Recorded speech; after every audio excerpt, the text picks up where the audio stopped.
Hello, good evening, and welcome along to Solent Sports Midweek Night Live. Another huge night of football here on Solent Sports News. There's a glut of football action to get stuck into across the English Football League. There are fixtures taking place in the EFL Championship, League One, and non-leagues. Also tonight, there's some huge matches involving British teams in the UEFA Champions League. Liverpool have been in poor form domestically in recent weeks, but they'll be looking to add to their morale-boosting victory against Aston Villa at the weekend with a huge victory against Real Madrid at Anfield. It'll see the return, of course, of a certain Trent Alexander-Arnold and former player and now head coach at Real, Xavi Alonso. In addition, Spurs will be hoping to turn the Boo Boys into Wahoo Boys as they host FC Copenhagen at the Tottenham Hotspur Stadium. Spurs were booed by their own fans at the weekend in their loss to Chelsea. How will the Lily Whites fare tonight? Elsewhere, there are matches involving Juve, Bayern Munich and PSG. We've got them covered right here on Solent Sports News. We'll look to keep you updated with the goals as they go in and react to the biggest stories of the evening. So sit back, relax and enjoy the next 2.5 hours of uninterrupted sports updates courtesy of sports journalism students at Southampton Solent University. This, ladies and gentlemen, is Solent Sports News Midweek Live. Well, welcome along. Thanks very much for joining us. Hope you are well and hope you enjoy the course of the next couple of hours being updated with what's going in up and down the country and indeed around the European continent. We've got a load of 7:45 kickoffs in the Championship this evening and some 8 o'clock kickoffs in the Champions League as well. So without further ado, 8 or 9 minutes away from kickoff, let's go to the first of those Championship fixtures. We'll be going to Bristol City against Blackburn at Ashton Gate and have a little bit of pre-match news courtesy of Ben Lester. So Bristol City has won 3 of the last 5 games, but are coming off defeat from Stoke City as they lost 5-1 on Sunday. So they're looking to bounce back after that one, as a win today will inch them closer to Millwall, who is currently 4th. Bristol today is playing a 3-4-2-1 with in goal Radek Vitek. In centre-back, got Robert Dickey, George Tanner, Hayden Roberts. In the full-back positions, you've got Ross McCrory and Neto Burgess. Adam Randall in centre mid with Zach Virnia. Your cam position, you've got Scott Twine, Anis Mehmeti, and Anise Rees-Jacobson, who is replacing Sinclair Armstrong at striker. Meanwhile, for Blackburn Rovers, out of their last 5 matches, have won 2 games, lost 2, and drew 1. They are coming off a win on Sunday after they beat Leicester City 2-1.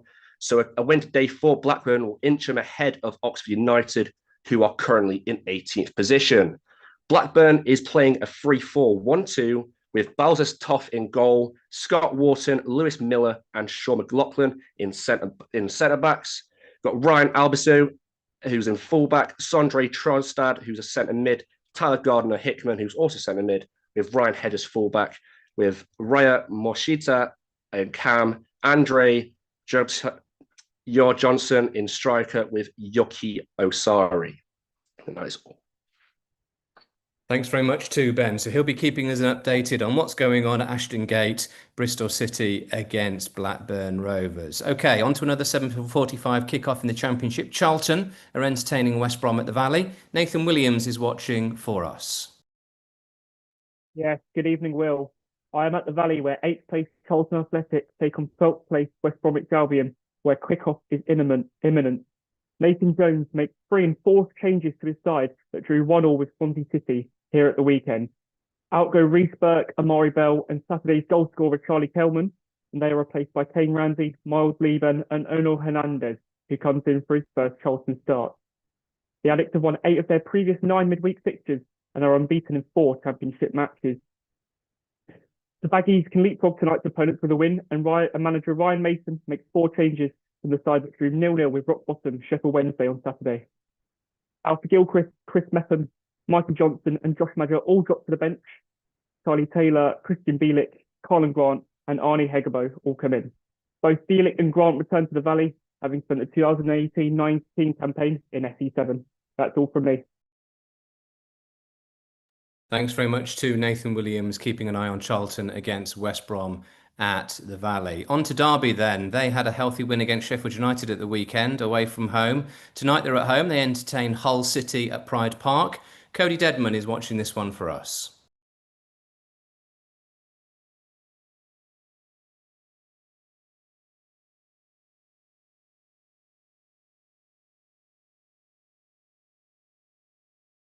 Looks as though Cody's line has just dropped out, so we'll come back to him in due course. On to Ipswich against Watford then at Portman Road. Watching this one, Zach Jackson.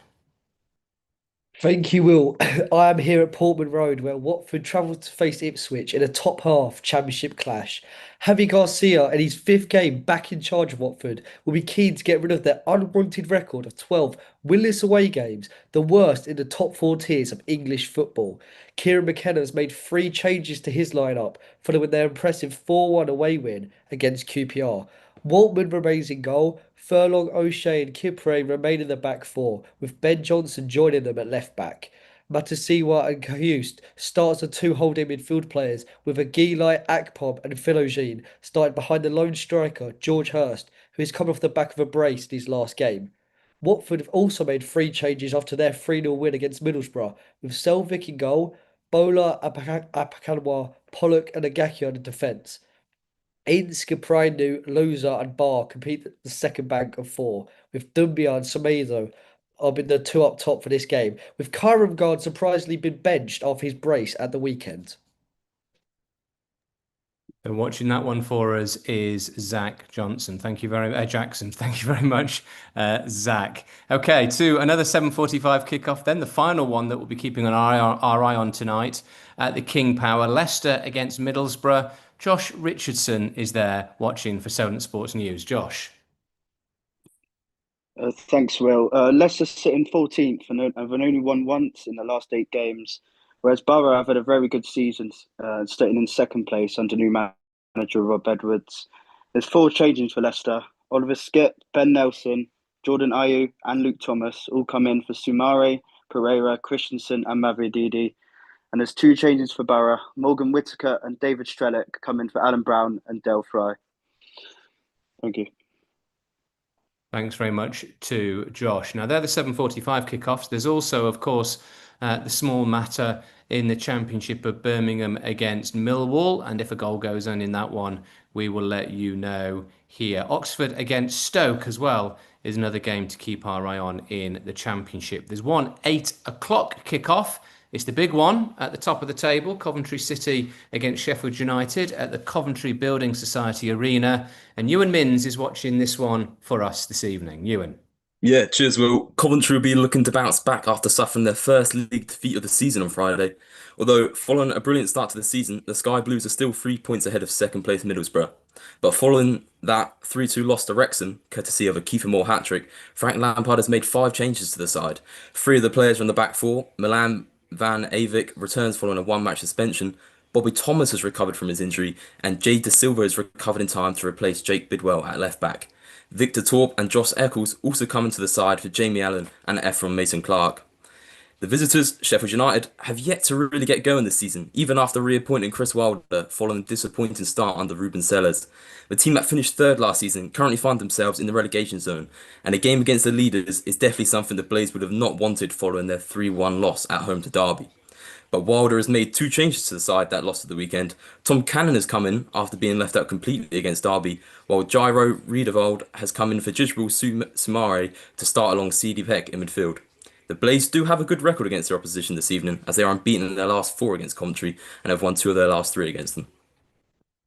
Thanks very much to Josh. Yeah, so to Ewan rather. It'll be really interesting to see exactly what goes on there at the top of the Championship table. Plenty to play for tonight across the Championship. So just to recap, Birmingham are taking on Millwall. We've got reporters at Bristol, Bristol City Blackburn, Charlton West Brom, Derby Hull, Ipswich Watford, Leicester Middlesbrough, and of course Coventry against Sheffield United. The last one is an 8 o'clock kickoff. We're also keeping our eye on what's going on in the National League South this evening. and we will go to our reporter Josh Cole when we're able to a little bit later on. In fact, but I think by the looks of things, we might be able to go to Josh now. It's a 7:45 kickoff, so they might be just about underway. Can you hear us down there at the Snow Stadium, Josh? AFC Tottenham against Maidenhead United in the National League South. No, it doesn't look like we're able to go to Josh just at the moment, but we will get a goal update with him as and when any goals go in there at the Snows Stadium. Okay, so those games kicking off as we speak in the next couple of minutes or so. There's also a raft of 8 o'clock kickoffs in the UEFA Champions League, some big old matches, the likes of Liverpool and Spurs and Juventus and PSG all in action. Let's go to the first of those then, to Cameron Jarvis, who's at Anfield watching Liverpool against Real Madrid.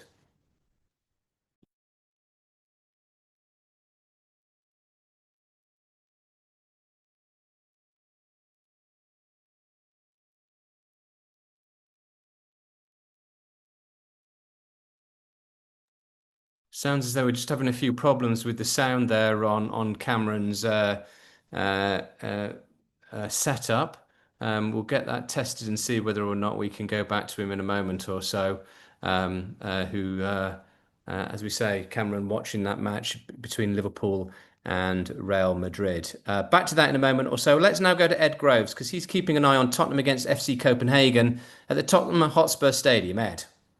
Hello, Will. You mentioned already that Thomas Frank's sides need a wahoo performance tonight, and you are absolutely right, especially after that last performance in the 1-0 loss to Chelsea on Saturday. Tottenham, the hosts tonight, are chasing their second win of the campaign against the team from Frank's motherland, FC Copenhagen. So, reading from left to right, the team is Vicario in goal, Udogie, Romero, Van de Ven and Porro to shape the back line. Bentancur and Sarr are in the pivot, with Simmons, the man just in front of them. On the left is Odegaard, on the right is Johnson, and it's Kolo Muani who leads the line. The visitors are also desperate for a win, as they're yet to do so in the competition so far. So here is how Jacob Neeshrop's team line up tonight. Going from left to right again, it is Katarski in goal, Lopez, Herdadikos, Pereira and Suzuki making up the back four. Achuri is on the left with Clem and Larega making up the two in midfield. Larson is out on the right-hand side and the two forward men are Makuku and El Yanusi. Thank you very much. Thanks very much there to Ed, keeping an eye on Tottenham against FC Copenhagen. I think we've got the line sorted, so let's go back to Liverpool, Real Madrid at Anfield. Cameron Jarvis.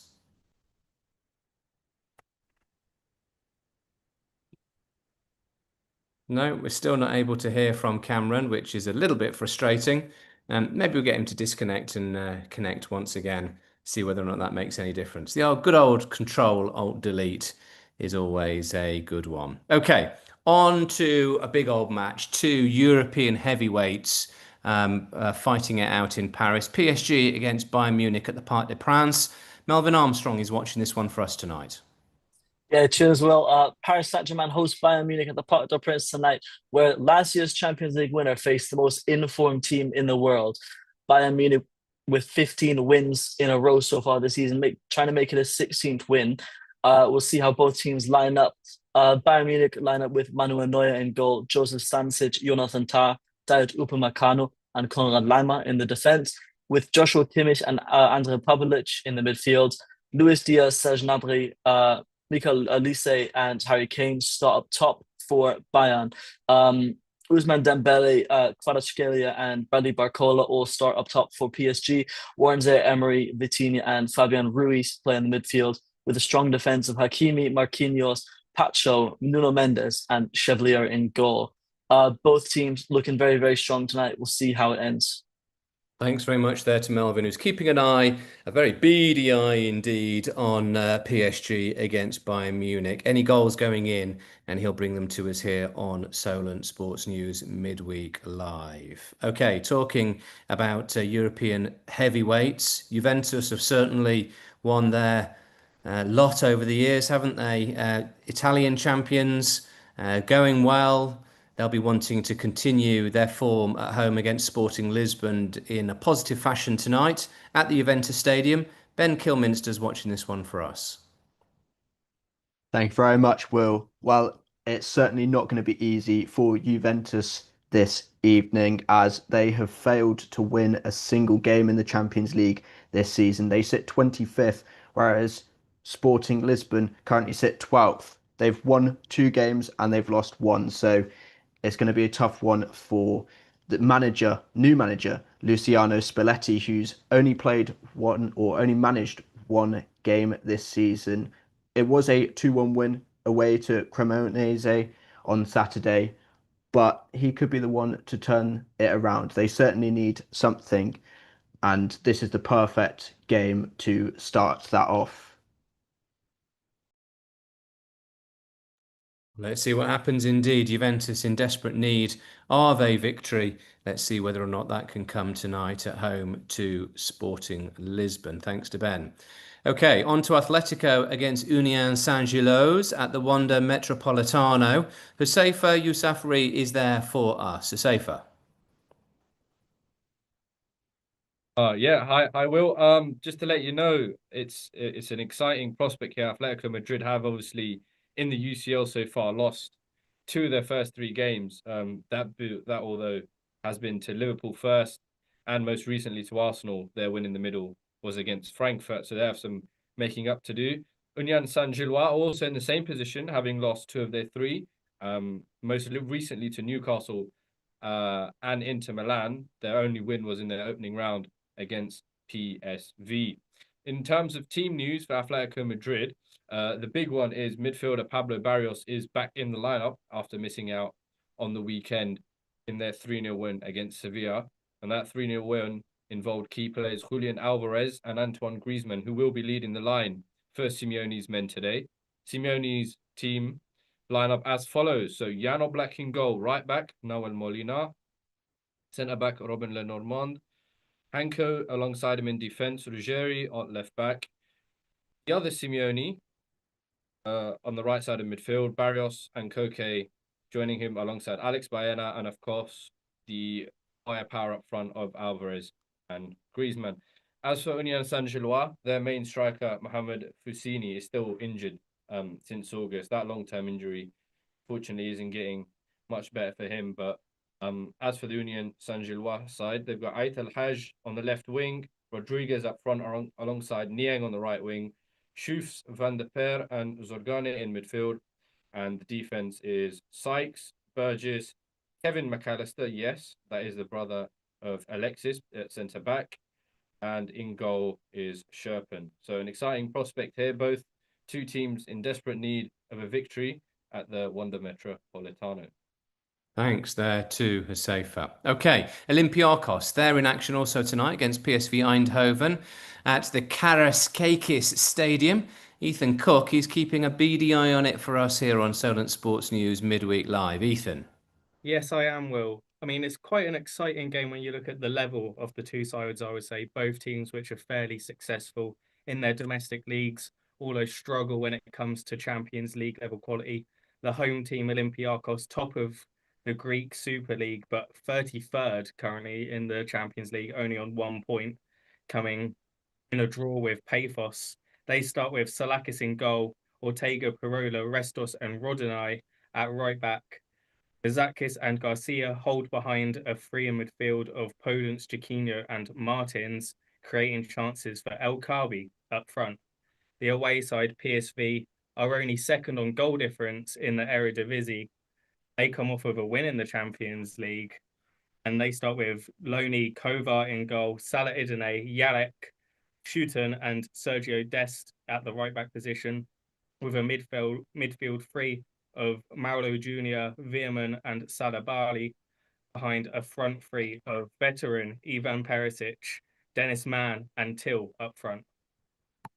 Thanks very much there to Ethan, keeping his eye on what's going on down there in Greece. Okay, it's worth mentioning also earlier on tonight, in case you missed it, that Arsenal managed to win 3-0 away from home in Prague.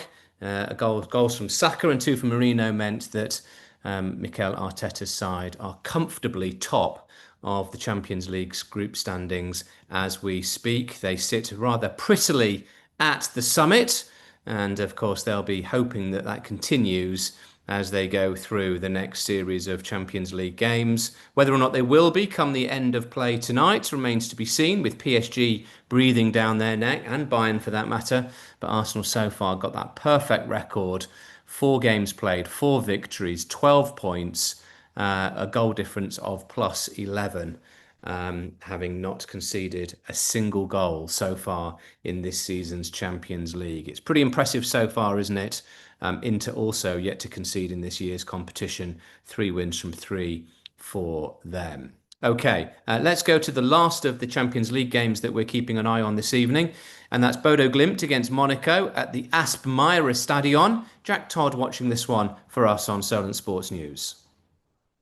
Thanks, Will. It's 26th against 27th in the Champions League this evening, with both teams yet to register a win in the competition, but they both sit pretty domestically, with Monaco in 5th and Bodo Glimt in 2nd in their respective leagues.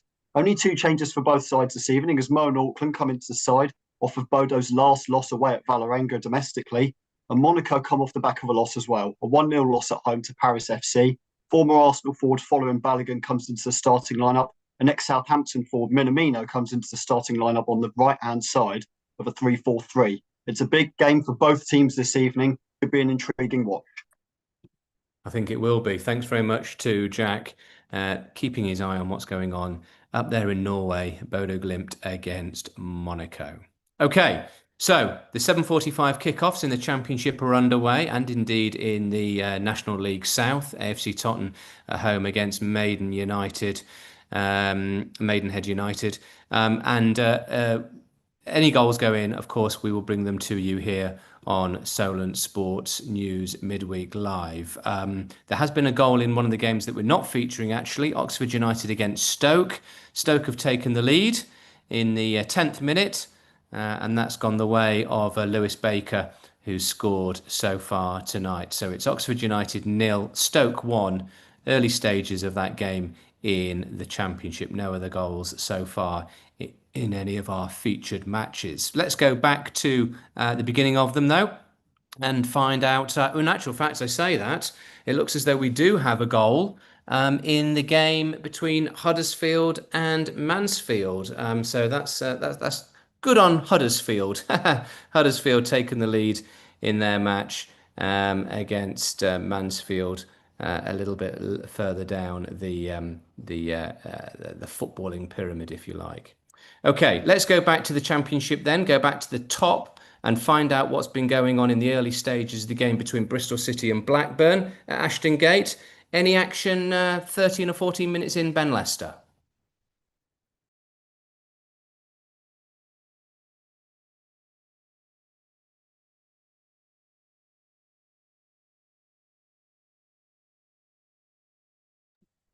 Had an early chance in the first minutes, but the shot went wide for a goal kick.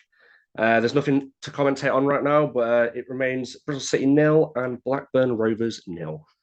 Thanks very much to Ben. So no goals so far in the game at Ashton Gate. Let's find out about the early stages then in the match between Derby and Hull City. Cody Dedman.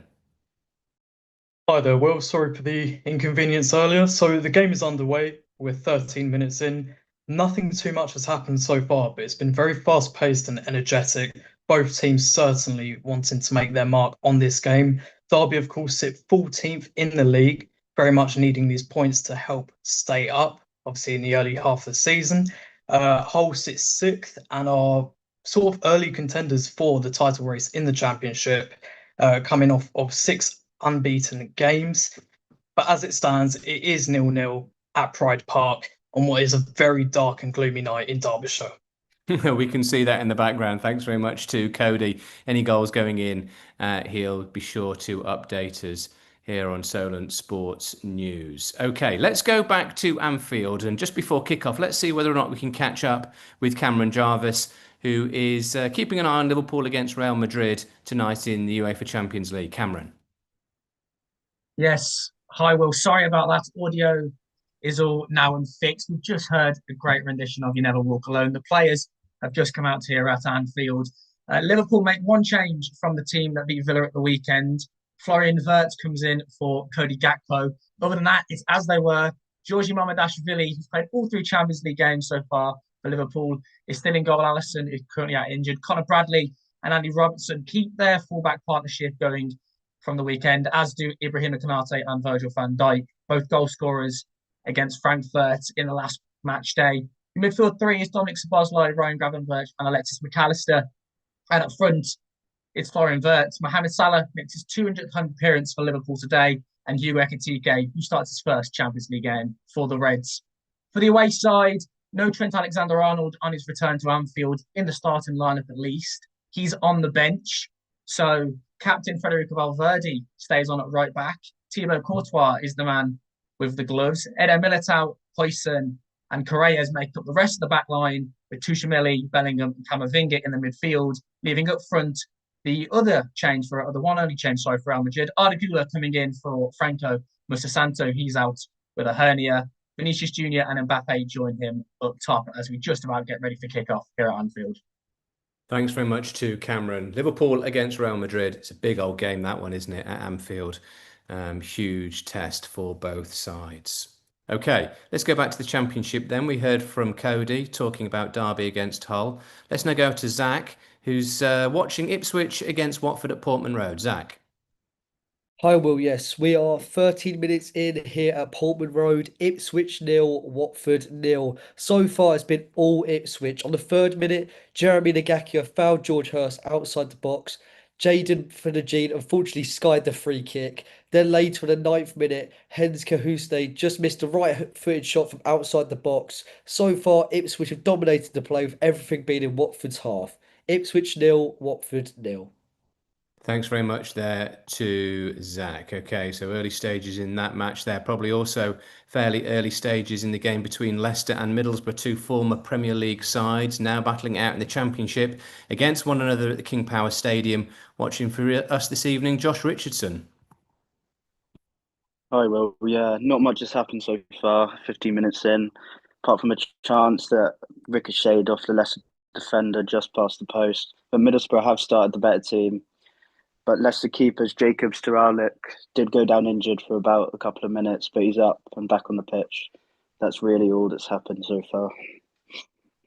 0-0 still in that match there, thanks to Josh. Okay, early stages, appreciate it, but early stages in the game at the Coventry Building Society Arena. Coventry City against Sheffield United. Ewan Mins. Yeah, we're only a minute into the game here. Sheffield United took kickoff, and it was a long ball into the corner of the pitch. They won a throw in, which Sam McCullum took the long throw, which got put into the box, but was cleared by Haji Wright. And 1 minute in, nothing much has happened except for the long throw into the box, which Japhet Tanganga couldn't quite direct towards goal. But after 2 minutes here, it's Coventry 0, Sheffield United 0. Thank you very much to Ewan. Okay. Let's go to the Champions League games then. In fact, actually, let's just take a moment just to go up and down what's going on in the Championship. As we know that there's only so far that one goal in the Championship between Oxford United and Stoke. That was Lewis Baker scoring on 10 minutes for the visitors. So Stoke have the lead in that match. Still goalless in League One tonight between Rotherham and Burton. In the National League, Boreham Wood are a goal up against Aldershot. Carlisle have taken the lead against FC Halifax, and Hartlepool have got a goal against Morecambe, so they lead by a goal to 0. In the National League South, no goal so far between FC Tottenham and Maidenhead, but there is a goal in the game between Dorking and Enfield, Dorking leading by a goal to 0. And there's also a goal in the game between Slough and Bath, Slough beating Bath by a goal to 0, and Chelmsford beating Tonbridge at Tonbridge by the same scoreline. Okay, we do have a goal in the Championship and a goal in one of the games where we have a reporter.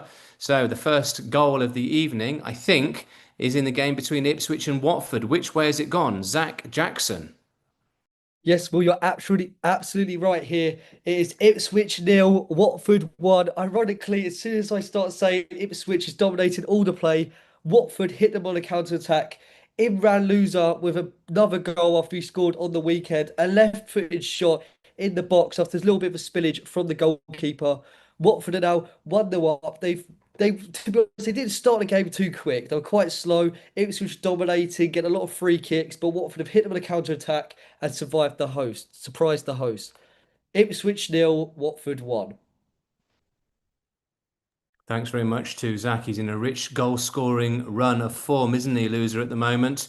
Scored against Middlesbrough in his last game at the beginning of the month, and before that against Coventry, and before that against West Brom as well. So he scored in back-to-back games, in fact, for Watford. 4 on the spin, and he's turning it in again already in the 16th minute, leading against Ipswich at Portman Road. So Ipswich 0, Watford 1. Okay, let's go back to what we were hearing from then in the Championship. Let's go back to the top of the pile, let's go to the Champions League, I beg your pardon. We heard from Cameron a moment or so ago, but have the early stages, the early, 5 or 6 minutes gone, Cameron, at Anfield, Liverpool entertaining Real Madrid? Yeah, just 5 minutes gone here. Well, it's still 0-0. I have to say, though, it's been all Liverpool.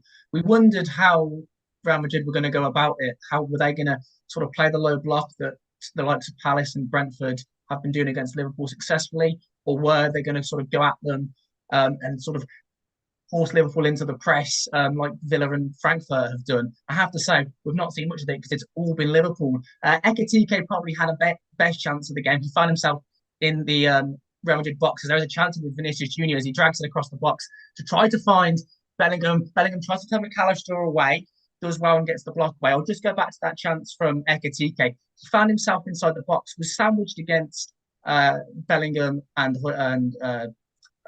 sorry, my apologies, against Federico Valverde.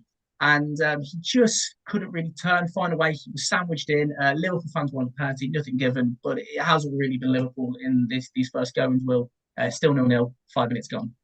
Thanks very much there to Cameron. So no goal at Anfield, but there has been a goal at the Parc des Princes, where Bayern Munich are away at PSG. Which way has it gone, Melvin? So Bayern Munich officially take the lead here. It was a good run from Michael Elise, an incredible pass from Serge Gnabry, who just made a pitch-perfect pass to Elise, who just tapped it. But the keeper did save it. It fell straight to Pavlovic, who then shot it into the goal and scored it. It's 1-0 in the 5th minute here at the Parc des Princes.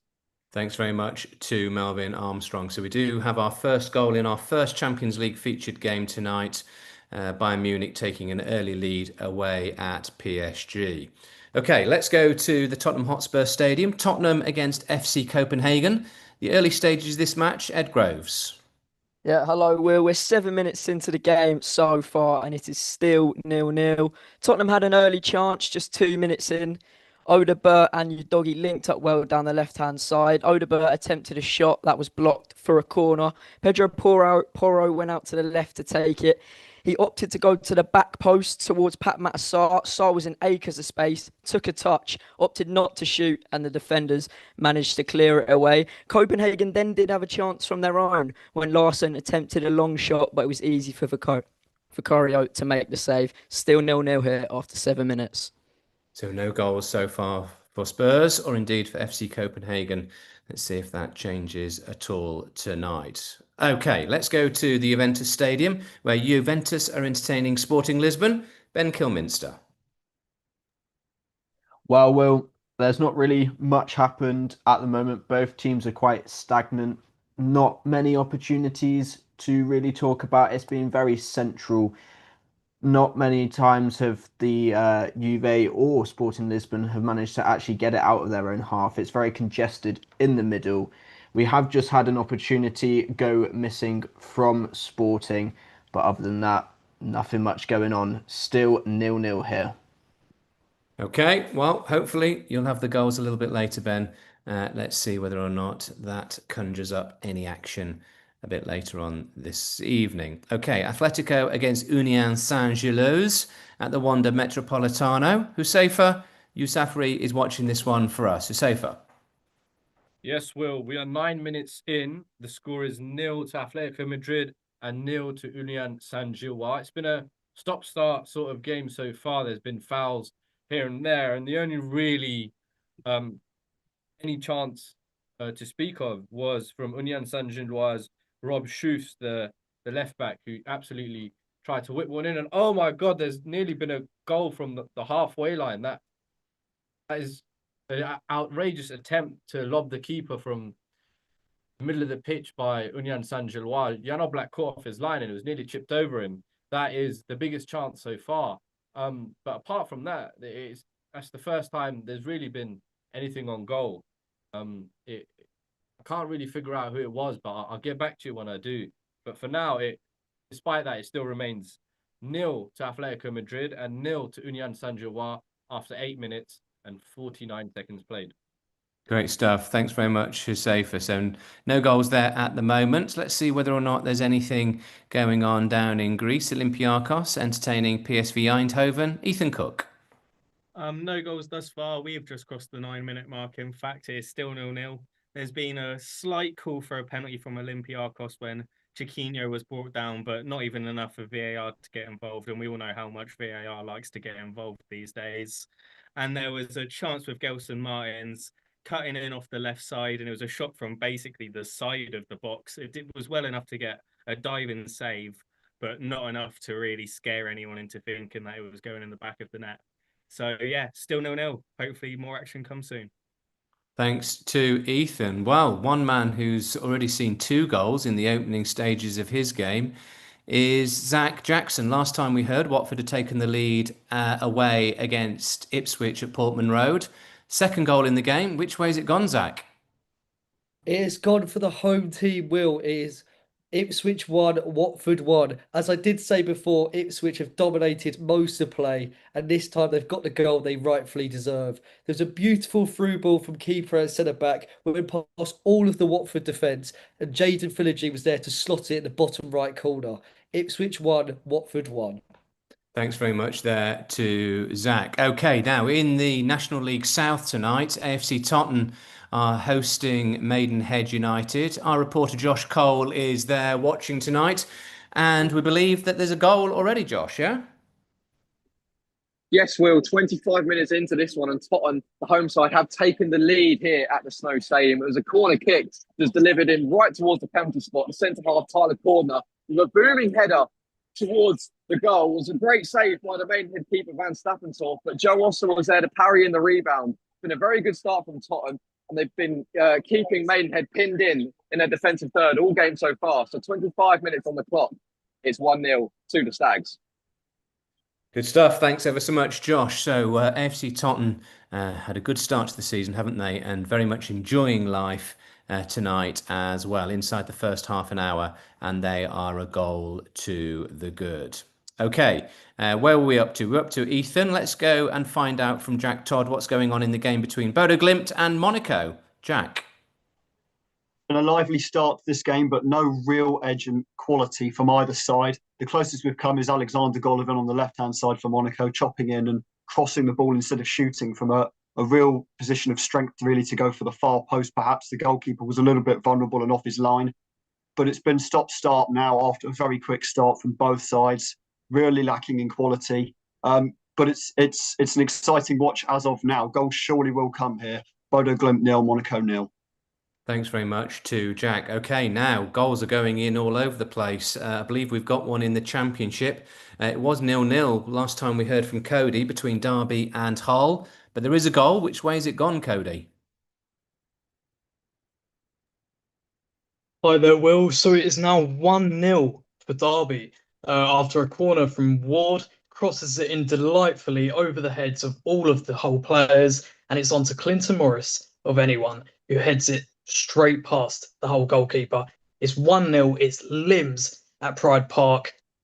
This is a very interesting game so far. Thanks very much, Cody. Well, he got a hat-trick against Sheffield United at the weekend, didn't he? And he's got another one today. That's not a bad tally at all in the space of only 3 or 4 days. So good for him, good for Derby, who lead by a goal to 0. Okay, said the goals are going in all over the place. Looks like we've got another one, this time in the Champions League, this time at the Juventus Stadium between Juventus and Sporting Lisbon. Which way's it gone, though, Ben? Yes, Will, we are at 12 minutes in, and the away side Sporting Lisbon have got the goal. It was a Maxi Araujo goal. It was some brilliant build-up play by Sporting Lisbon, really capitalised on their free kick earlier on. They made it work with the build-up play, played across to Araujo, who took his shot well it looked like it didn't go in, but it did indeed. It was an assist by Trincao, 1-0 Sporting Lisbon. Thanks very much to Ben. So the visitors, the perfect start for them away in Turin. Okay, let's go back to the top of the championship then. I say top of the championship list in alphabetical order. Bristol City against Blackburn. Last we heard there weren't any goals. Has there been any more action to speak about at Ashton Gate, Ben Lester? So it's approaching 30 minutes here at Ashton Gate, and the score remains Bristol City 0 and Blackburn Rovers 0. There was a substitution in the 23rd minute as Neto Borges came off with an injury. In comes Sykes. And 4 minutes later, he did attempt a shot outside the 18-yard box, but it went into the stands and went out for a goal kick. So far, it has been very end-to-end, but Bristol City has been taking control of this game. With approaching the 31-minute mark, it remains Bristol City 0, Blackburn Rovers 0. Thanks very much to Ben. Okay, let's jog down to the Valley then. South London, Charlton against West Brom. Any news to report, Nathan Williams?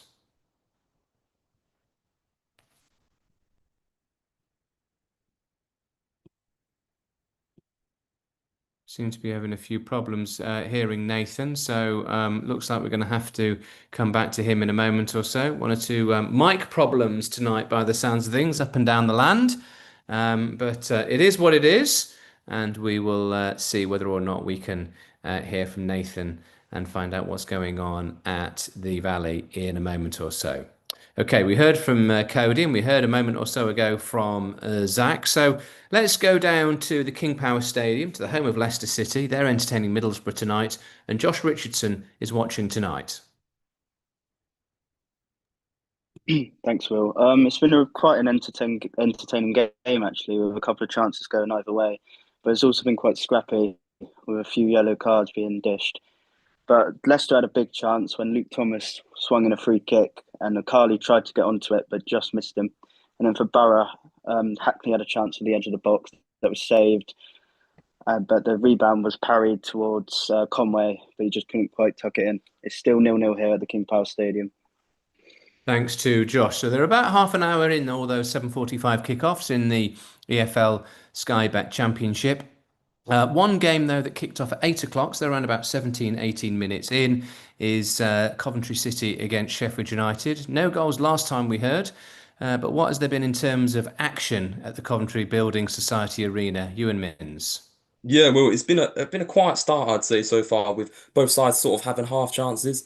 In the early stages, Mark McGuinness redirected Riedewald's volley from the edge of the box with his head towards goal, which forced Carl Rushworth into a quite an impressive save.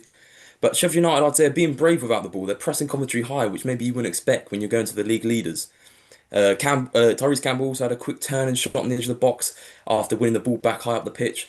But I feel like Coventry's best route at the moment of trying to get at Sheffield United is through Victor Torp's set pieces. Sakamoto is winning lots of free kicks down the right. He's given Sam McCallum a really difficult game so far, and he probably won the free kick to create the best chance of the game, which was whipped in by Torp, and the ball fell to Josh Eccles, whose volley just from the edge of the box was saved by Michael Cooper, who tipped it around for a corner.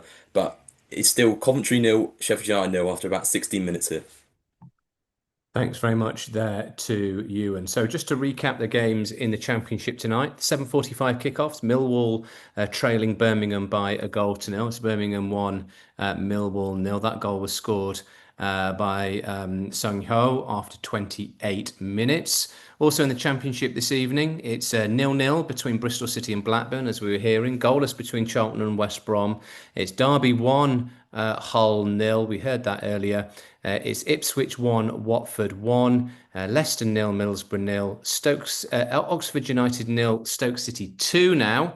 That goal has just been added in the last couple of minutes. So Nzonzi has added a second after Lewis Baker got the first. Baker with the assist for the second one. So Stoke doing well so far in that match. And then, as we've just heard there from Ewan, in the 8 o'clock kickoff, 0-0 between Coventry and Sheffield United. In League One, it's Rotherham 0, Burton 0 still. In the National League, it's Boreham Wood 1, Aldershot 0, Carlisle 1, FC Halifax 0, Hartlepool 1, Morecambe 0, and Yeovil 0, Wealdstone 0. In the National League South, we heard from Josh earlier on. He was telling us that AFC Tottenham had taken the lead against Maidenhead. They still lead by a goal to nil. Salisbury are 2 up away at Chippenham. It's Dorking 1, Enfield 0, Eastbourne Borough 0, Dagenham and Redbridge 0. Goalless between Ebbsfleet and Maidstone, and Hemel Hempstead and Weston-super-Mare. It's 0-0 between Hornchurch and Chesham. It's Horsham 1, Dover 0, Slough 1, Bath 0, and Tunbridge 0, Chelmsford 2. Okay, let's go to Ethan Cook, because I believe that there's been a goal in the game against Olympiacos. Ethan. Yes, it is 1-0 Olympiacos against PSV. The home side put the ball over the top. It was a Chiquinho pass that was brought down by Gelson Martins, the veteran Portuguese winner. It was an excellent takedown and just on basically full speed sprinting. Smashed it hard. The goalkeeper didn't have a chance as it flew past him. An exciting start for Olympiacos, and it is 1-0. Here we go, 1-0 to Olympiacos, loving life at the moment, at least tonight, leading against PSV. I believe there's also been a goal in the game between Spurs and FC Copenhagen at the Tottenham Hotspur Stadium. Which way has it gone though, Ed Groves? Yeah, you're certainly right, Will. It was the man who scored the winner in the Europa League final to open the scoring for Tottenham Hotspur tonight. Copenhagen seemed to get a little bit of a foot on the ball until Pereira made a sloppy pass into the midfield that was cut out by Rodrigo Bentancur. He played Javi Simmons, who was just in front of him, who played a perfect ball out to Brennan Johnson out on the right wing. Tokarski, the goalkeeper, came out thinking he could get there. Brennan Johnson knocked it past him, and then from a pretty tight angle, managed to get his shot into the goal. 1-0 Tottenham, 20 minutes gone. Thanks very much there to Ed. So Tottenham having the lead and loving life at the moment. Okay, let's go back to the National League South. AFC Tottenham were beating Maidenhead United at Stowe Stadium by a goal to nil, but there's been an addition to the scoreline. Second goal, which way's it gone, Josh Cole? Yeah, thanks, Will. When it's gone to the visitors, despite being completely under the cosh already for these 35 minutes, they've found their way back into it, and it's from a penalty. It looked to be a dubious one. Couldn't quite see whether it officially came off his hand or not, but the referee clearly saw that it did. He was in a better position than I was up here. So it's a penalty to Maidenhead, and Josh Umara spots it home straight down the middle, sending Matt Hall the wrong way. And despite not really creating anything, Maidenhead have got their level. Okay, so all square there at Snow Stadium, 1-1. As you saw on the image there, it said above Josh's head that he was zappy, but he might not be happy at the moment because it's 1-1 as we speak. Plenty of time, though, to go in that match. Okay, let's go back to the Champions League. Let's check in with Cameron Jarvis, because last we heard it was a fairly even Steven start at Anfield between Liverpool and Real Madrid. How's it been, 22 minutes or so in, Cameron? Yeah, it's still very much even here, Will. It's very end to end. There's not really been any sort of slow moments, breaks in play. Both teams have just sort of gone at each other at end to end. Anfield has just risen for their 20th minute tribute for Diogo Jota. There, once again, another great minute there observed by the Liverpool and also Real Madrid fans. There's been sort of two chances, not really come much of it. The first one came after a great bit of pressing by Florian Wirtz on the left-hand side.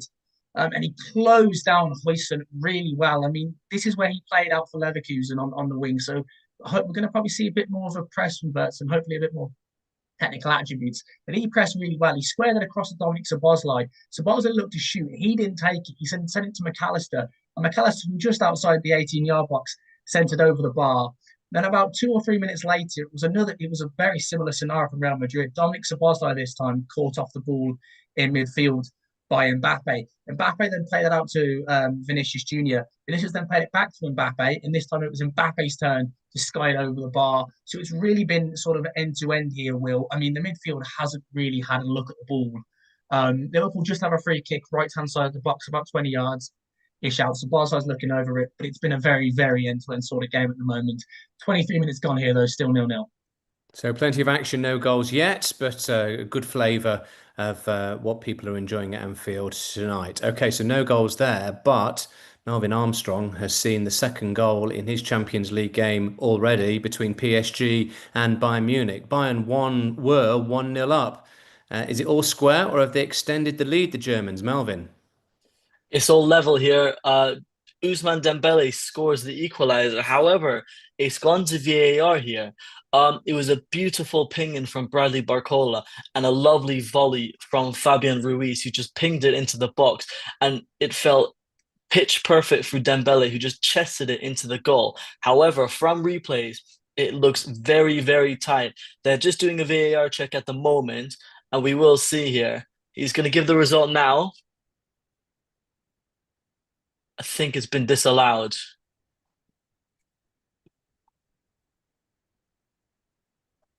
I'm not too sure. It does look like PSG are readying a substitute, and the goal has not been given. It's an offside here from Ousmane Dembele. Was just fractionally offside. Remains 1-0 for Bayern Munich in the 23rd minute. Excellent stuff. Thanks very much to Melvin. So a bit of drama there. Offside given. Dembele's goal chalked off. It's still PSG 0, Bayern Munich 1. Okay, let's go to where should we go? We've heard from Liverpool, we've heard from Tottenham, PSG.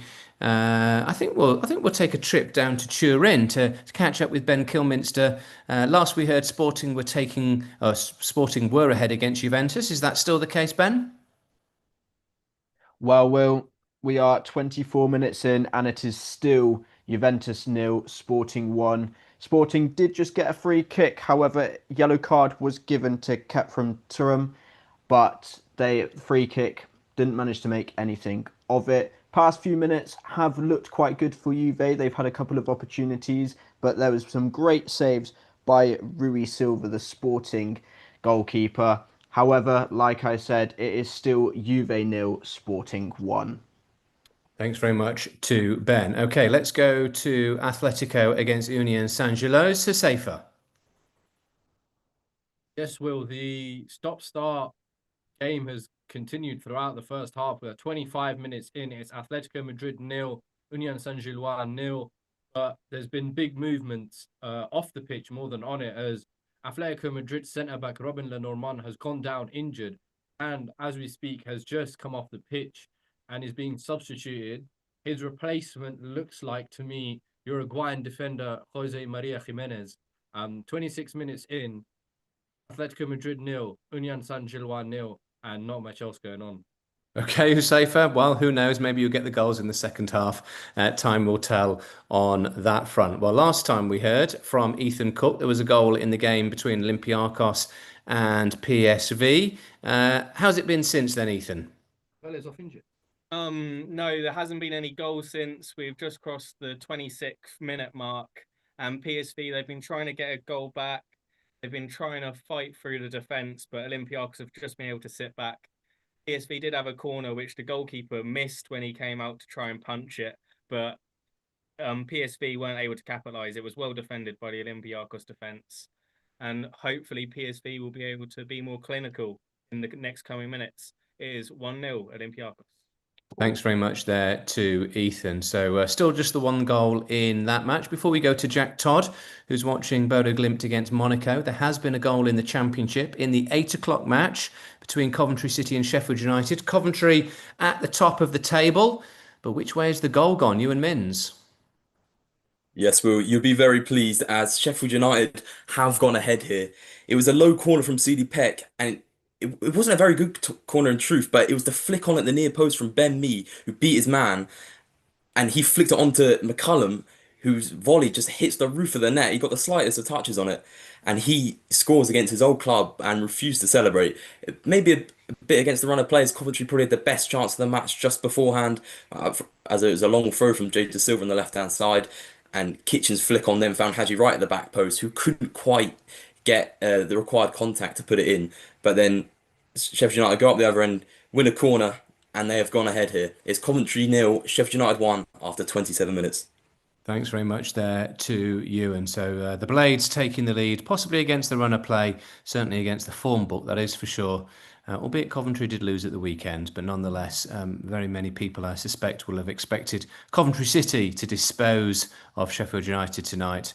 Still plenty of game time left in that one, though. That was an 8 o'clock kickoff. So we are approaching half time in many of the Championship games up and down the land.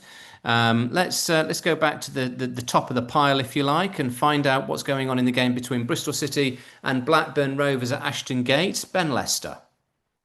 So it's approaching half-time in 43rd minute here in Ashton Gate, and it's Bristol City 0, Blackburn Rovers 0. It has been very end-to-end once again, but it has been all Blackburn in the past 15 minutes. They have been very much on possession. In the 38th minute, there was a yellow card to Andre Goodison, who is a Blackburn player, after he collided with the Bristol's goalkeeper. Yuki Yohashi, who is one of their strikers, has been put in a bandage over his head after collision in Bristol's box. He did walk off on his own, and he is still playing. Blackburn has been looking very strong and look like to be scoring in the next couple of minutes. But here in Ashton Gate, it is Bristol City 0, Blackburn Rovers 0. Thank you very much to Ben. So still goalless, approaching half-time in that match at Ashton Gate. Okay, let's go further down the list then. Let's catch up with Nathan, who's watching the game between Charlton and West Brom at the Valley. Been an end-to-end game in this first half, Nathan, or has it been a little bit quiet on the Western Front? Well, it's certainly been quiet, Will, so far in terms of goals. We're just approaching half-time in the 44th minute. But against the run of play, Charlton did get a penalty, which unfortunately Greg Doherty did not convert. He drew a good save from Albion keeper Josh Griffith. As it stands, West Brom falling one place down to 13th, Charlton remain in 8th. But I'll let you know when there's a goal. Thanks very much to Nathan. Okay, so no goals in that Championship match. There's all sorts of fun and games going on, though, in the Champions League game between Liverpool and Real Madrid. I'm not sure if there's any goals, but there's certainly plenty of drama, is there not, Cameron? Yes, Will. We are currently having a VAR check for a handball against Tchouaméni here. Sabazzo's had the ball from just outside the 18-yard box. He struck it, and Tchouaméni, there's no doubt that it's a handball. His arm is completely outstretched, not in a natural position. The question is whether he's inside the box or not when the handball has occurred. I've seen about 2 or 3 replays, Will, and it's very, very close.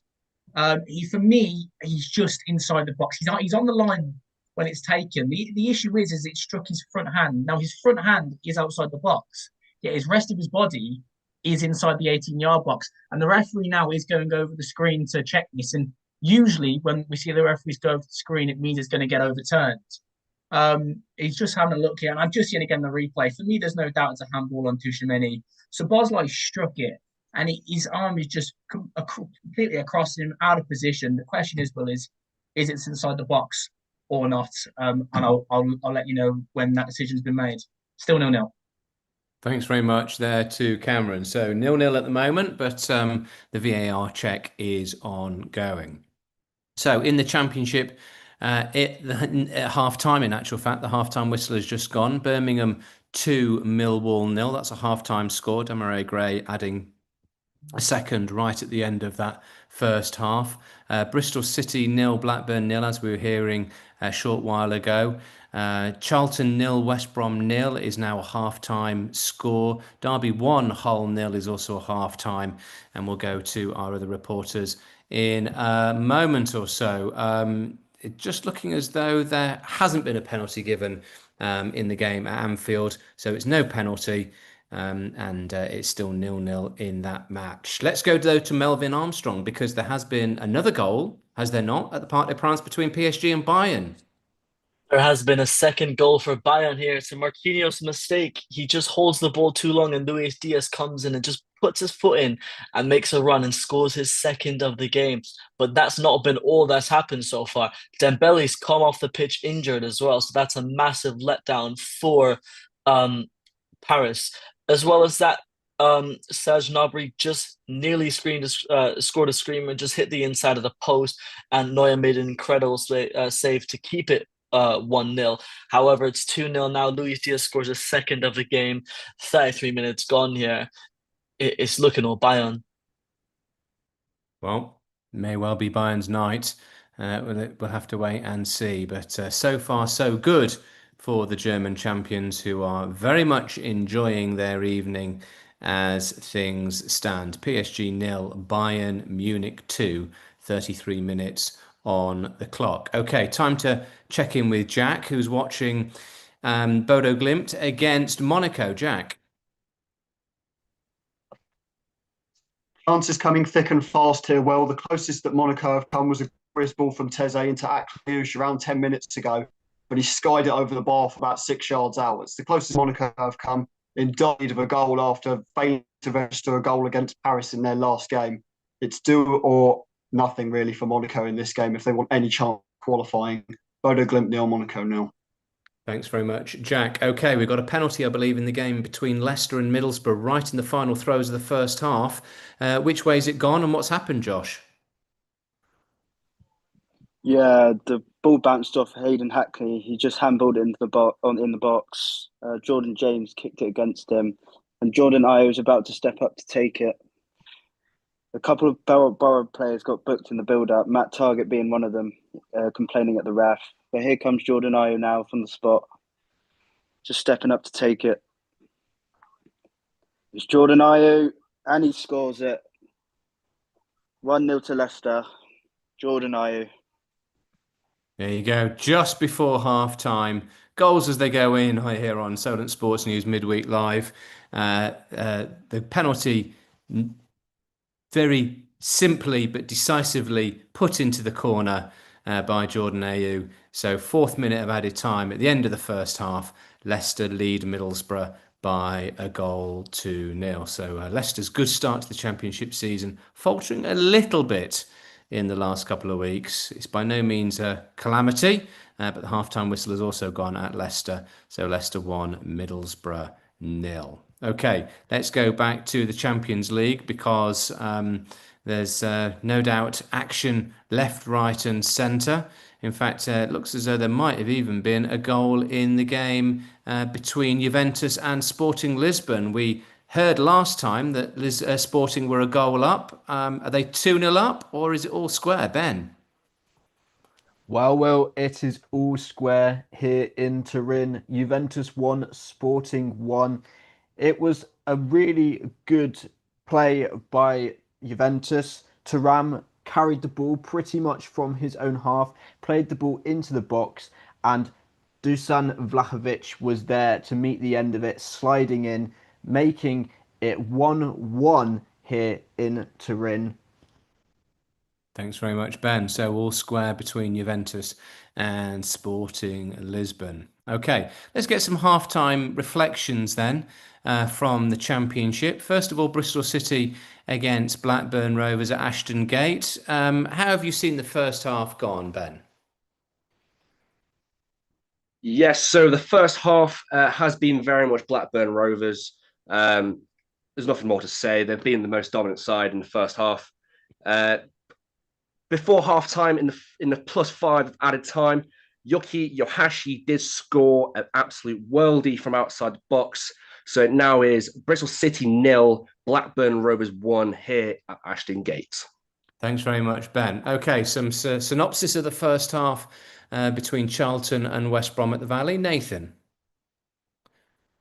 Yeah, Will. So half-time here at the Valley, and you have to say that Charlton are certainly the more frustrated side, despite West Brom's dominance, having 8 shots to Charlton 2. Charlton have had the only shot on target in the first half. Greg Doherty's 36-minute penalty was saved by Josh Griffiths in the only real meaningful chance of the first half.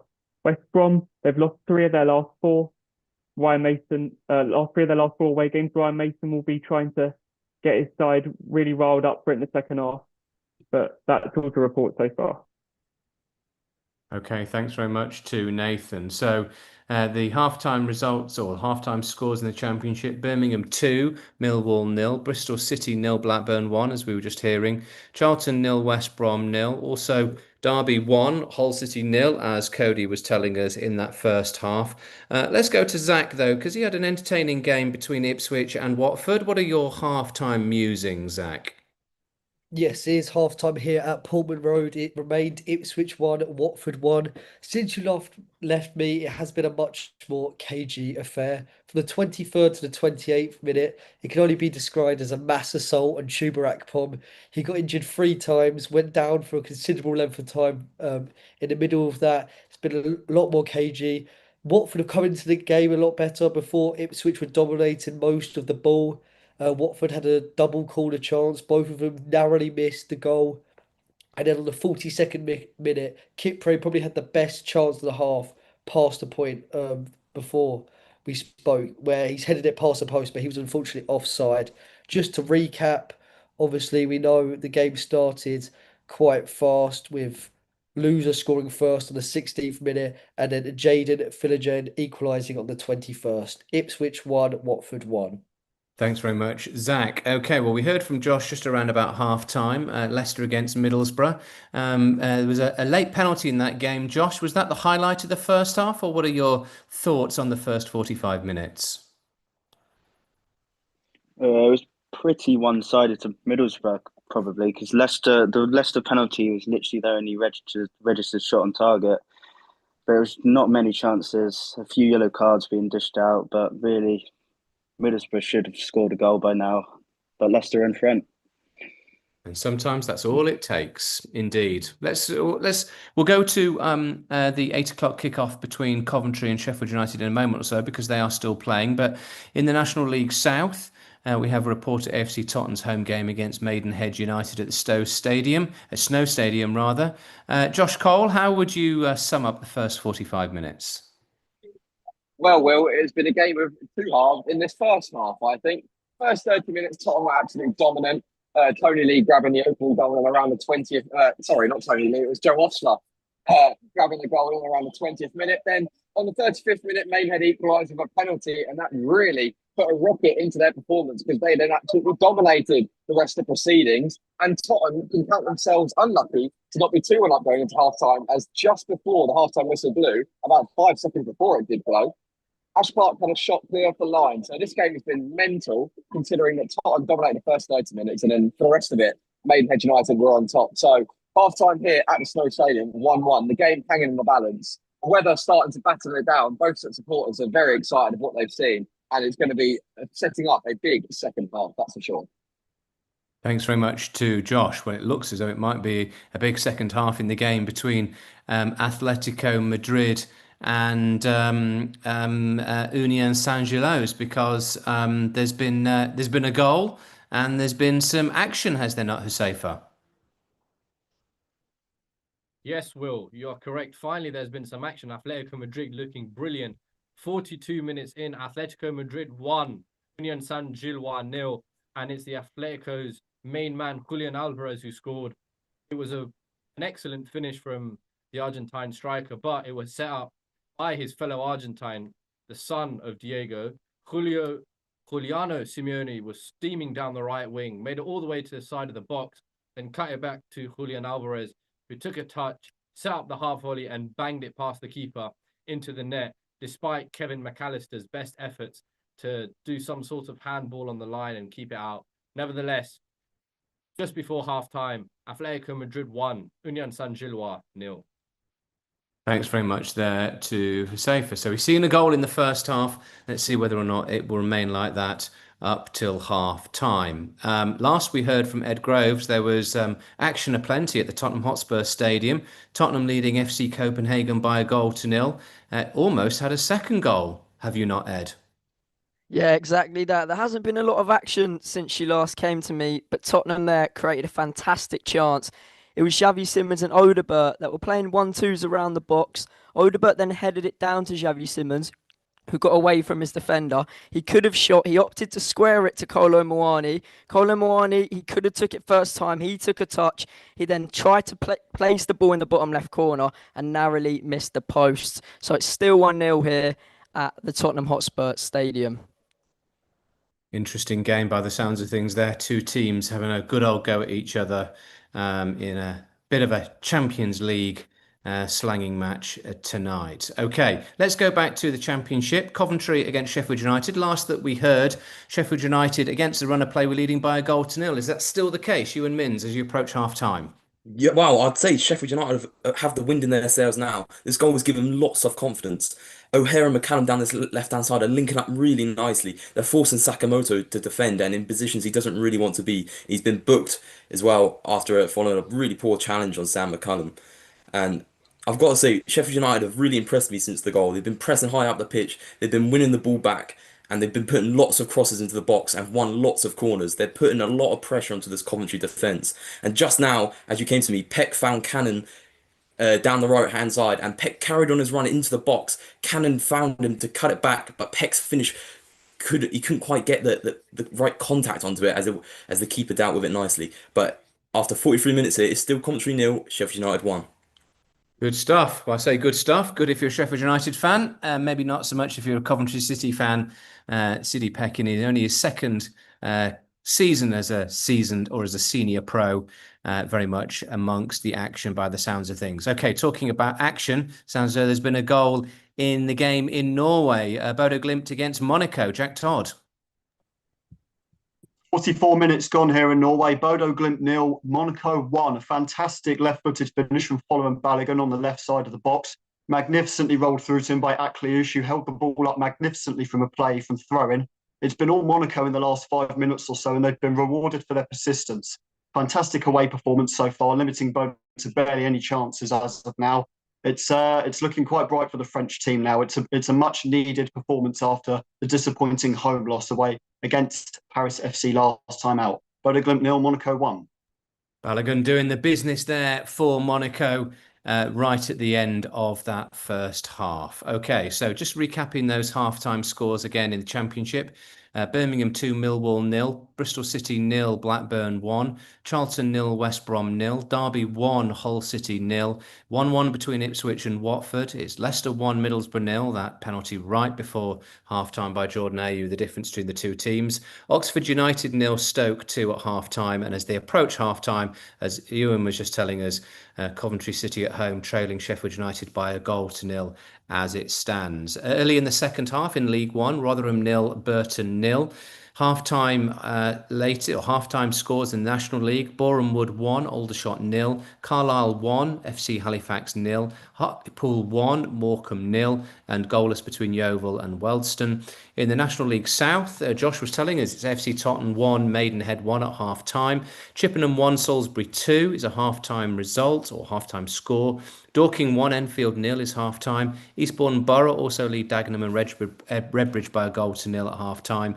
Also in half-time scores: Ebbsfleet 0, Maidstone 0, Hemel Hempstead 1, Weston-super-Mare 0, Hornchurch 0, Chesham 0, Horsham FC 1, Dover 0. It's 1-1 between Slough and Bath, and Tonbridge 0, Chelmsford 2. One or two other interesting results that people might be interested in from earlier on. In the Champions League, it ended Napoli 0, Frankfurt 0, and Arsenal, of course, ran away 3-0 victors away at Slavia Prague. Sacco and Marino this amongst the goal scorers there for Mikel Arteta's side, who sit very proud at the top of the Champions League group stages after 4 games, 4 victories, 11 goals scored, and not a single goal conceded.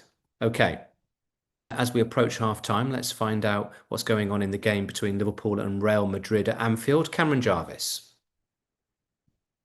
Yes, Will, you've just come to me and we've just hit half-time. I'll be frankly honest with you, Will. I don't know how this game is 0-0. I'll start you back just before the handball, which we had earlier in the game. Dominic Szoboszlai had the ball from distance. He struck it and he just Courtois just managed to push it out with his left-hand side. I don't know what it is with Thibaut Courtois and making saves against Liverpool in the Champions League games. He did it in the 2022 final. He's doing it again here. Because Szoboszlai had another chance just a few minutes later. Ball was squared across to him. You expect him to score. Courtois come out, made himself big, and he just managed to get a foot at point-blank range by Szoboszlai and tip that one away from the corner. And just before you've come to me there, it's Alexis McAllister's turn to have a shot from distance, which Courtois managed to push away. So I've really not stopped for breath while watching this game, Will. It's been that hectic. Real Madrid haven't had a shot on target. They had a chance down the left-hand side with Vinicius Junior, but he went down claiming he'd been assaulted in the face, basically. Seen on replay that hasn't happened. The game got up and running, but Real Madrid's best chance came from Jude Bellingham at about the 40th minute mark. He found his way into the Liverpool box. Good little left-right jink. Went for the shot low against Georgi Mamadashvili, and Mamadashvili just got that foot out well. But I mean, in my view, I think with all what's happened in the first half, as Liverpool should have a penalty. I'll just remind you of it quickly. Aurelien Tchouameni stuck his hand out across the box off a shot from Dominic Szoboszlai. It went to VAR. The ref gave the free kick originally. He then went to VAR and said it wasn't a handball. And I'll be honest with you, Will, I'm not sure how he's not giving it a handball there. For me, Tchouameni's arm is just straight across his body. It was close. That must be the only reason. Is it was quite a close distance. The ref may have felt that he couldn't really get his hand out of the way. But for me, he's moved his arm across the box and blocked the shot. So how this is still 0-0, Will, is beyond me. But it's half time here at Anfield. And it's still goalless. Well, there you go. That's the way of things sometimes. Let's go down to Ethan Cook, because I believe that there was a goal that was disallowed. Is that right, in your game between Olympiacos and PSV, Ethan? Yes, Will, you are right. There was a goal disallowed, but it wasn't in the Olympiacos game. In fact, it was in Atletico Madrid's game against Union Saint-Gilloise at home. It's still 1-0, but it was very nearly 2-0 in the added minutes of the first half. It was Giuliano Simeone once again causing chaos down the right flank, banged it in. An excellent shot, tipped onto the post by goalkeeper Sherpen, and then the rebound was nodded in or tapped in by Antoine Griezmann. Unfortunately for Simeone's side, it went all the way back to about 10 passes earlier when there was a marginal offside. And so as we go into the half time, it is 1 to Atletico Madrid, 0 to Union Saint-Gilloise. Thanks very much, Safer. So the game between Atletico and Union, not Olympiacos against PSV, but there we go. Such is the way of these things. Okay, so we've got half times in the Champions League. So let's go to back to the Tottenham Hotspur Stadium and get the first half thoughts from Ed Groves. Yeah, thank you, Will. I think despite Tottenham being 1-0 up, they'll be disappointed at half-time. There could be 2 or 3 goals up, both from Kolo Muani, who was looking for his first Tottenham goal. He had the ball put on a plate twice. The first time I mentioned already, he managed to compose himself. He took his shot. He just missed. The second time was the last action of the half. Xavi Simons picked him out in the box, completely unmarked, but he headed over the bar. It's been all Tottenham, really. Copenhagen have had a few pop shots from distance, which has been comfortably saved. But apart from that, not a major threat. But it's, 1-0 Tottenham at half-time. Thank you very much, Ed. So plenty of action and plenty of goal mouth attention in both the games involving the British sides at home. Liverpool and Real Madrid, Tottenham and FC Copenhagen. Tottenham leading by a goal to 0. Liverpool somehow 0-0 at home at Anfield against Real Madrid. Been plenty of action and plenty of comings and goings in the game between PSG and Bayern Munich as well. A couple of goals scored, but there could have been more. There could have been, well, there's been all sorts of decisions, and VAR have played a big old role in that first half, haven't they, Melvin? Yes, VAR is getting quite involved here. I'm unsure at the moment, but we've had a VAR check for a potential red card, and it is a red card for the goal scorer, Luis Diaz. He scored 2 goals so far this game. He's had a really, really, really good game, but he's just made such a silly decision.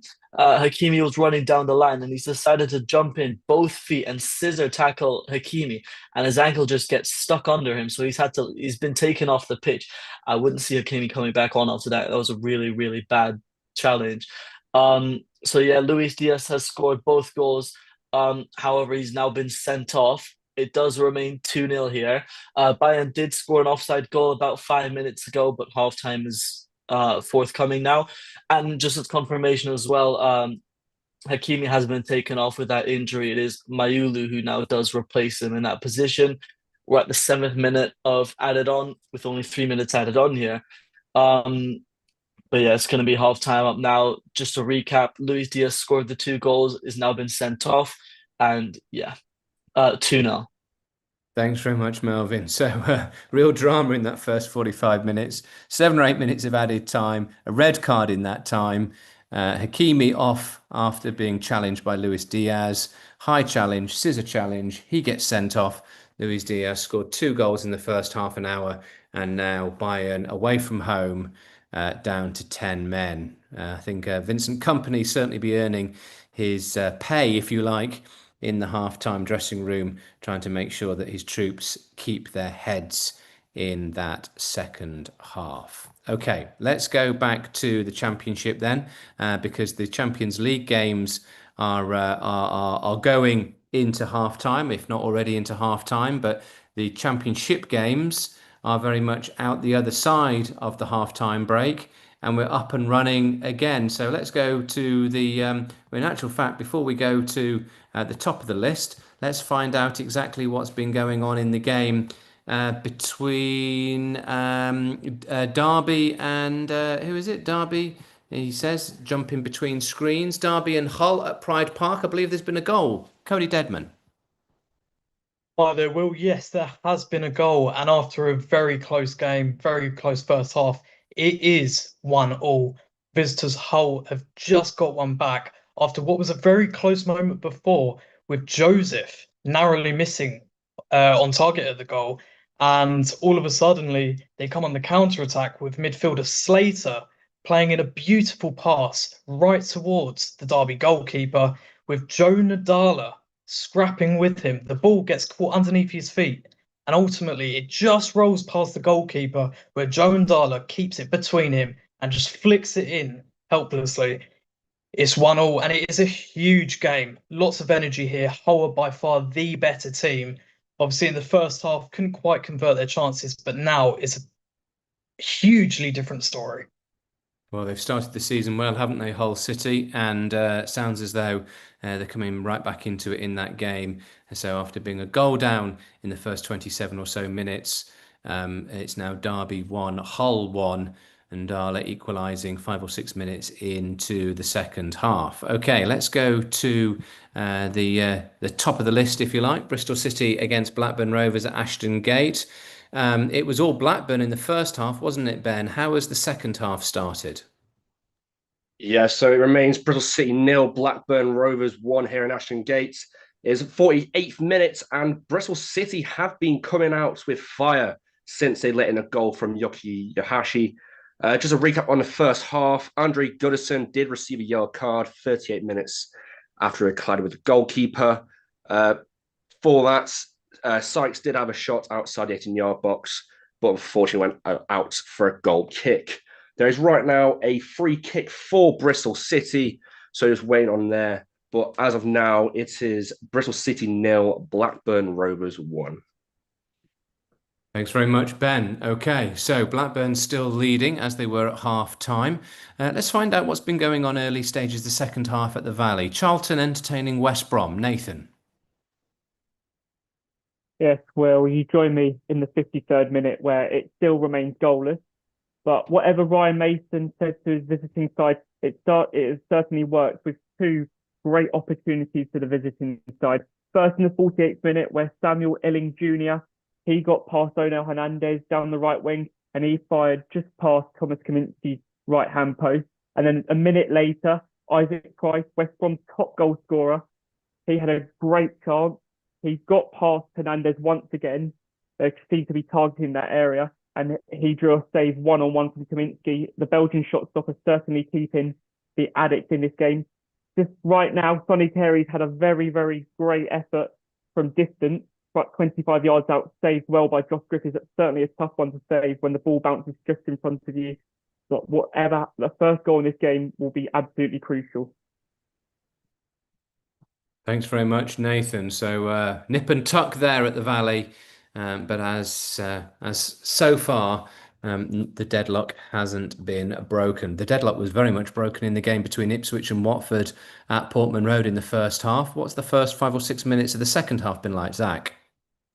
Yeah, we are now on the 51st minute here at Portman Road. It's still Ipswich 1, Watford 1. The second half has started very similar to the first, with Ipswich controlling most of the ball. At half time, the possession stats were 50-50. Now it's 55-45. Just to give you a little bit of a clue of how much Ipswich have had the ball. Just to recap that first half, Ipswich dominated at the start. Loser broke the deadlock for Watford, surprising the home fans before Philogene brought it back to equalise. It's still Ipswich 1, Watford 1. Sounds like a cracking game, actually. Often the way in the Championship, in the night or in the evening under the lights, there's often some really good games, and that certainly sounds like one at Portman Road tonight. Thanks to Zach. Okay, let's go on to Leicester. Leicester entertaining Middlesbrough tonight. They scored just before the half-time interval to have that lead. Has there been any danger of that scoreline being challenged at all, Josh? Yeah, so Leicester were forced into a change at half time with goalkeeper Stolazic had to be subbed off and Asmir Begovic came on. But Middlesbrough have started the better team as they were in the first half, with Morgan Whittaker having a shot from just outside the box, but his curling effort just went over the bar. But Middlesbrough are pushing for this equaliser, and I won't be surprised if it comes soon. Still 1-0 Leicester. Thanks very much to Josh. Okay, let's check in with Ewan because the game between Coventry and Sheffield United is now at half time. That was an 8 o'clock kickoff. In fact, they'll probably be out for the second half of the next 5 or so minutes. But an entertaining game there at the Coventry Building Society Arena, Ewan. Yeah, I'd say it's been a very enjoyable first half. But I mean, if you told me before, you'd have never guessed who is first in the league in this game and who is in the relegation zone based off that half of football. I mean, just a quick recap of the Sheffield United goal. It was a low corner from CD Peck, uh, whose corner got flicked on by Ben Mee at the near post, who beat his man and to find McCallum, and McCallum from 6 yards out made no mistake, and his volley hit the roof of the net against his old club. But I'd like to also mention that there's been obviously lots of talk at the moment about the long throws coming back into fashion, and this game is a prime example of that. Sam McCullum and Milan van Eyck's throws are causing chaos in both boxes so far, and both sides really struggling to defend them. But yeah, it's been a very interesting half, and probably one what not many people would have expected. But yeah, it's half time. It's Coventry 0, Sheffield United 1. Plenty of games still to go in that one, though. Second half, and Coventry certainly have been pretty impressive in the second half of matches so far this season. But looking good for the Blades at the break. Okay, let's go to the Champions League. These are half times now. We heard from Cameron and Ed in the games between Liverpool and Spurs. Let's catch up with Melvin. An interesting first half, all things told, at the Parc des Princes. 2 goals, a red card. Much to reflect on, Melvin. Yeah, it's actually been a very, very interesting half from both sides. Even though Bayern are winning 2-0, Paris have been quite heavily invested in the game. They've been very attacking as well. They've had just one shot behind Bayern Munich. However, this red card might change the course of the game. Luis Diaz, in my opinion, has been such a dominant threat throughout the entire game, doing his defensive work while also doing the attacking work. So now that he's been sent off, um, I do see Paris getting back into the game, could see a goal from them. However, this half, as I said, it's been very equal when it comes to attacking. However, Bayern have just been finishing their chances. And with 10 men, who knows what will happen in that second half. Thanks to Melvin. Okay, so Juventus entertaining Sporting Lisbon tonight at the Juventus Stadium. Plenty to reflect on also for Ben Kilminster. Ben. Yes, well, despite Sporting Lisbon going 1-0 up away to Juventus, Juventus did manage to get their goal. They kept on pushing. They found their equaliser in the 34th minute via Dusan Vlahovic. Juve did finish the first half rather strong. Sporting very much looked like they were on the back foot, with Juve having a lot of attempts on goal. It is the players are just coming out now for the second half, but 9 shots to Juve to Sporting's 2 shots, and only 1 shot on target for Sporting, which was obviously their goal early on in the game. Juve 1, Sporting Lisbon 1. Thanks very much to Ben. Okay, let's go through these half times as the teams look as though they're coming out for the second half. Atletico have been entertaining Union Saint-Gilloise tonight. How would you sum up the first half, Usafa? Well, it's been a very, very interesting first half. The first 20 or so minutes of it, not really much happened, very stop and start. Neither side could get into it. But as it stands, it is still 1-0 to Atletico Madrid against Union Saint-Gilloise. The goal came from none other than Julian Alvarez. He's been in incredible form this season, scoring week after week, game after game. And it was set up by, obviously, Juliano Simeone. Those two Argentines have been in fine form. Simeone, Juliano, that is, not Diego, has been absolutely tormenting Saint-Gilloise' left side. And that's where the majority of the chances have come from. But I expect Union Saint-Gilloise to put some sort of fight back in the second half, as currently their XG is 0.21, which isn't much, less than Atletico's 0.38. But I feel as this game opens up in the second half, there'll be a lot more action coming from me. But as it stands, 1-0 Atletico Madrid against Union Saint-Gilloise as the teams prepare to come out for the second half. Thanks to Josefa. Let's see what happens then in the second half. Talking the second half, Olympiacos entertaining PSV Eindhoven at the Karaskakis Stadium down there in Greece. How would you sum up the first 45 minutes, Ethan? Well, I think it's been very much a home and away game. It is 1-0 the home side, Olympiacos, and they have been generally in control of the game. It's been a great turnout here in Greece this evening, and PSV just seem to be that like one step behind that you would say going into these sort of games where teams are equal. The home crowd definitely making the difference. Hopefully the second half can bring out something special, maybe a couple changes to kind of lighten up the place for the away side and shut up this home crowd. But it has been very exciting for all of the home fans here. Just 47 minutes in now, and it is still 1-0 Olympiacos. Great stuff. Thanks to Ethan. So early stages of the second half also in the game in Norway between Bodo Glimt and Monaco. Monaco probably just squeezing the first half. Is that fair to say, Jack? I think that would be very fair to say, Will. Although they had one less shot than Bodo Glimt, it's one shot on target for both teams. It's been pretty stop and start towards the end of the first half before the whistle was blown. But one clinical moment from Follow and Balogun has Monaco deservedly in front, actually, based on the football that they played leading up to that point. Fantastic hold-up play from the forwards. Ouattara's been a live wire all game. They move up to 17th now in the Champions League group phase, whereas Bodo Glimt dropped down to 28th. No wins in 4 matches as it stands. Really disappointing start for the Norwegian outfit, but 45 minutes to redeem that. Bodo Glimt 0, Monaco 1. Thanks to Jack. Okay, so some latest up and down the country and indeed around Europe in the Championship. All 7:45 kickoffs, so these are around about an hour into the game. Birmingham 3, Millwall 0, Bristol City 0, Blackburn 1, Charlton 0, West Brom 0, Derby drawing 1-1 with Hull. Ipswich also same scoreline against Watford 1-1. Leicester 1, Middlesbrough 0, Oxford United 0, Stoke City 3. And Coventry 0, Sheffield United 1. In League One, Rotherham 0, Burton 2. In the National League, Boreham Wood 1, Aldershot 0, Carlisle 1, FC Halifax 0, Hartlepool 1, Morecambe 1, Yeovil 0, Wilston 1. In National League South, we've already heard from Josh, who told us that it was AFC Tottenham 1, Maidenhead 1, Chippenham 1, Salisbury 2 is the latest, Dorking 1, Enfield 0 is the latest.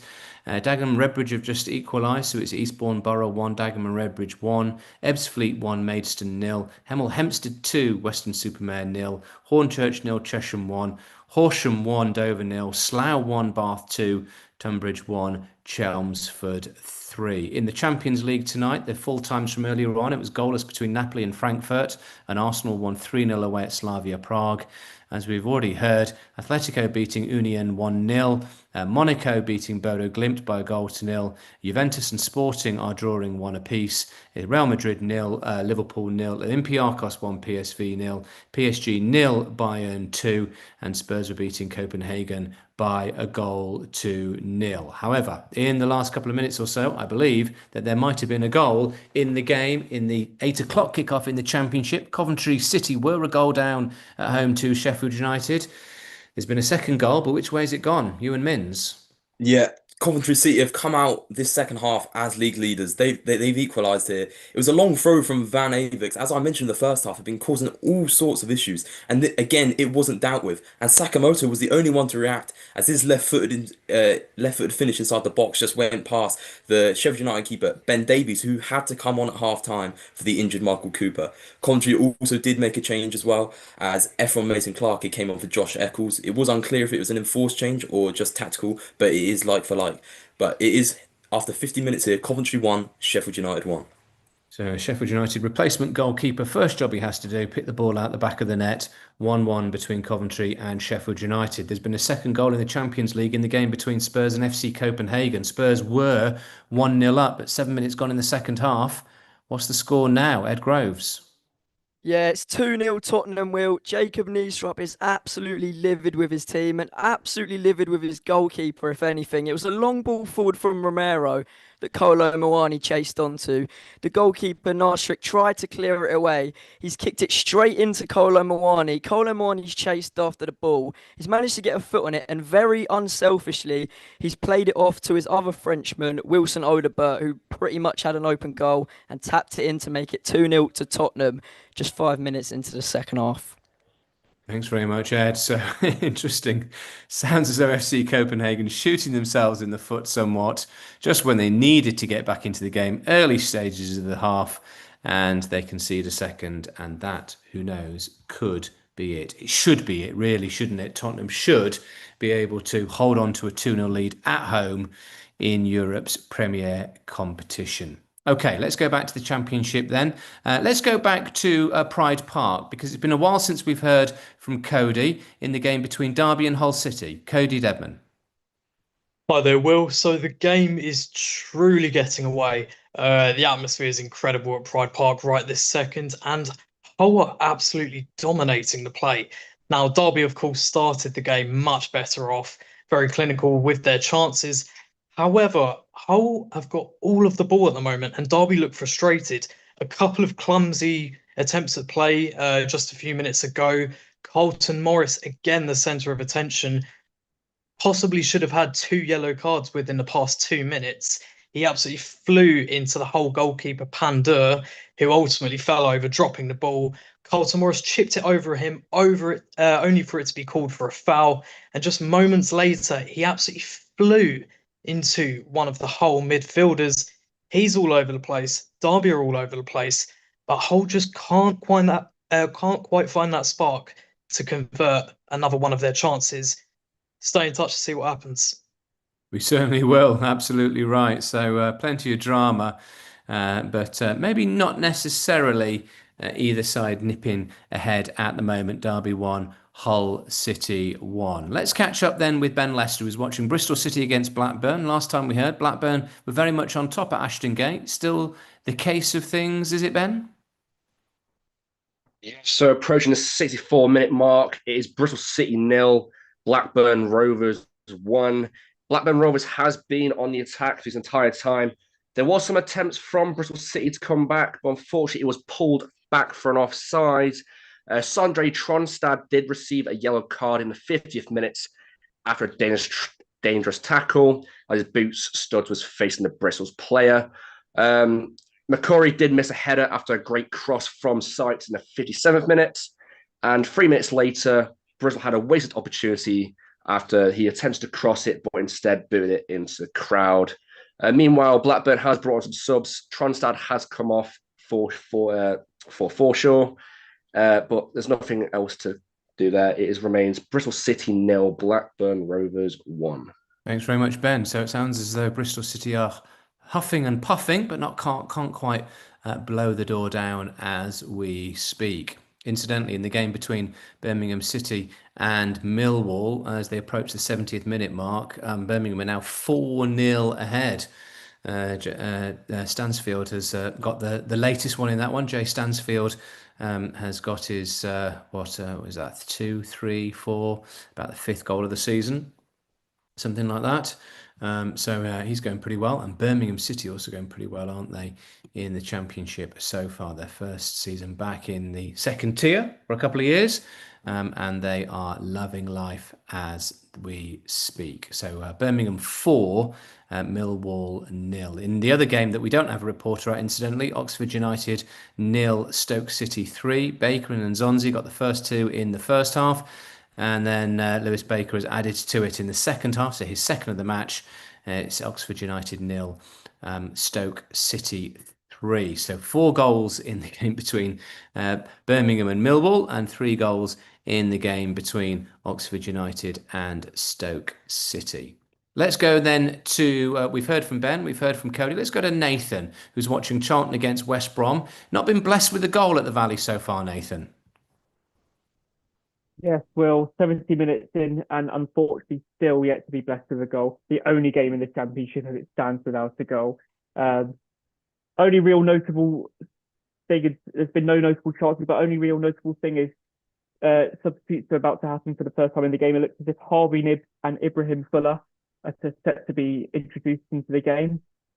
Charlton, as it stands, extend their unbeaten run to 4 matches. West Brom will extend their winless run to 4, but nothing else to report in terms of goals.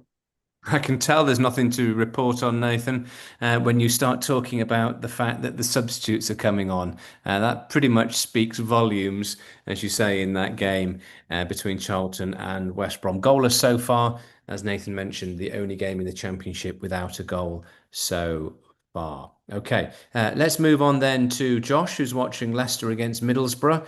Last we heard, Leicester had the lead. Middlesbrough looking as though they might get back into the game. How's it been in the last few minutes, Josh? Still Leicester 1, Middlesbrough 0. But Leicester are just sort of trying to be game management now. But Harry Winks did have a chance, 25 yards out, but it was comfortably saved by a brilliant goal. But Daka went down appealing for another penalty for Leicester after a challenge from Luke Galen, but the referee didn't give it. And a chance for Borough where Matt Targett whipped in a free kick, but Jones headed it over the bar.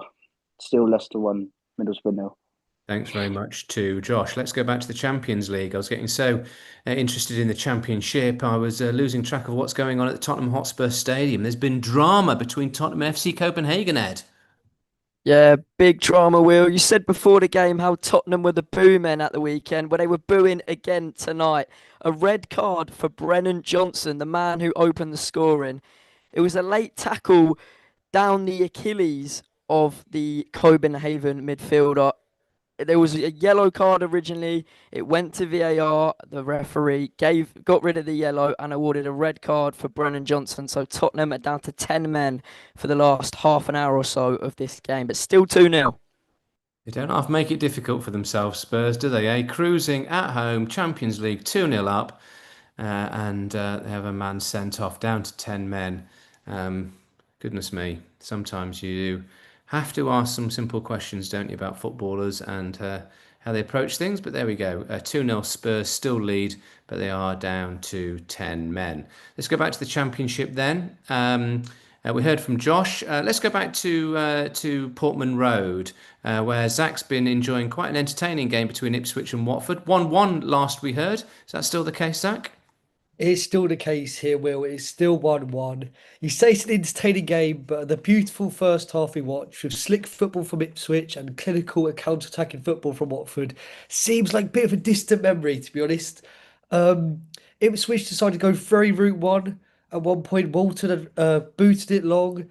Hurst couldn't get there. He ended up fouling Watford centre-back Abankwah, and he got a yellow himself. Bowler then got a yellow. It's become a very scrappy affair. The biggest chance since we last spoke was for Dumbia. He missed a long-range shot and it curled just past the top right corner for a goal kick for Watford.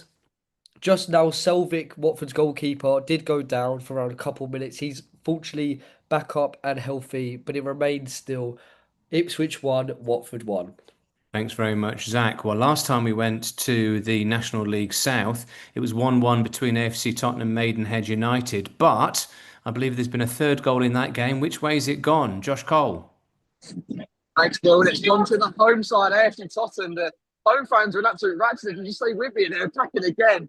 But Luke Bennett just loses his footing inside the box. But this has been a crazy second half. Both teams using so much intensity, not yet getting a clear-cut chance, but it was Tottenham on a counter-attack. Batsenes played the ball through for Linton, who'd just come on at this point. He then was dragged down to the floor, but managed to get his pass off across the 6-yard box. And it was Christy Ward, the midfielder, marauding in to tap home into the empty net. His second goal of the season in all competitions. And this game in the second half has been absolutely crazy. So 73 minutes on the clock. It's 2-1 to Tottenham here at the Snow Stadium. Fantastic stuff. Real energy, real drama there at the Snow Stadium. Nicely explained, and all that by Josh. So 2-1 FC Tottenham lead, and their season continues to go from strength to strength.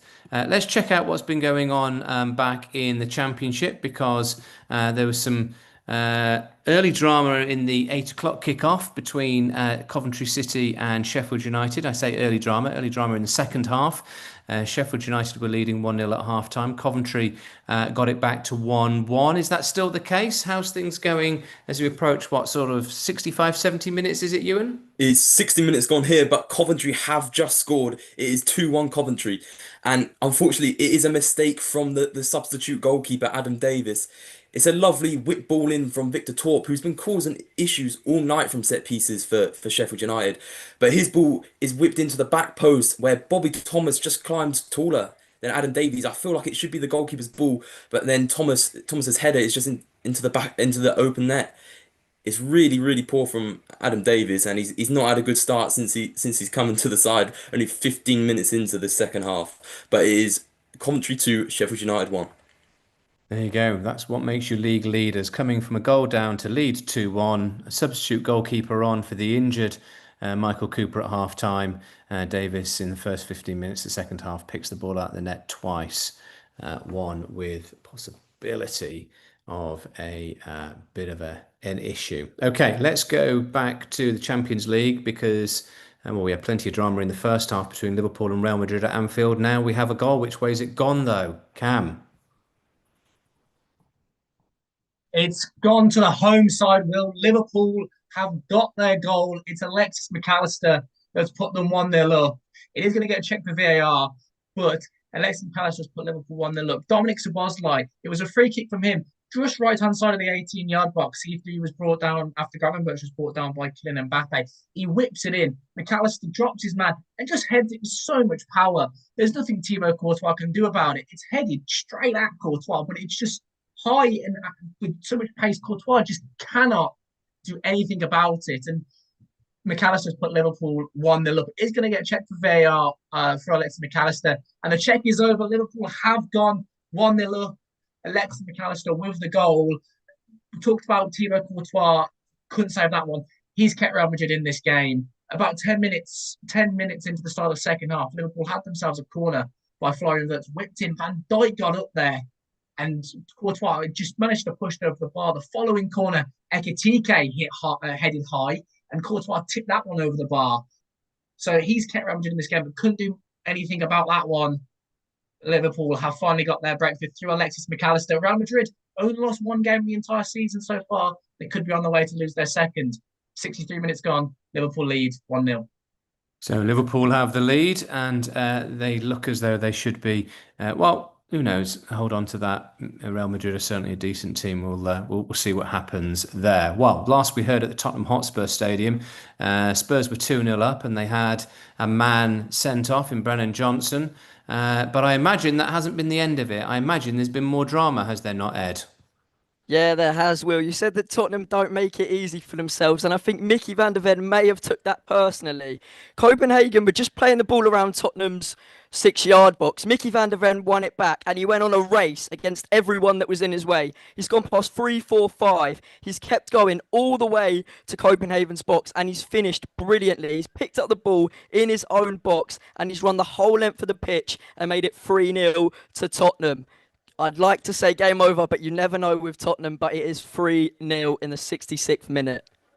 Goodness me. Well, there you are. When your centre-half picks the ball up in his own box and runs the length of the field and slots it beyond the keeper into the back of the net, you know that it's not going to be a simple old night. And as Ed says, Spurs certainly like to make it difficult for their fans, put them on a little bit of a heartstrings, down to 10 men, but now 3 goals to the good.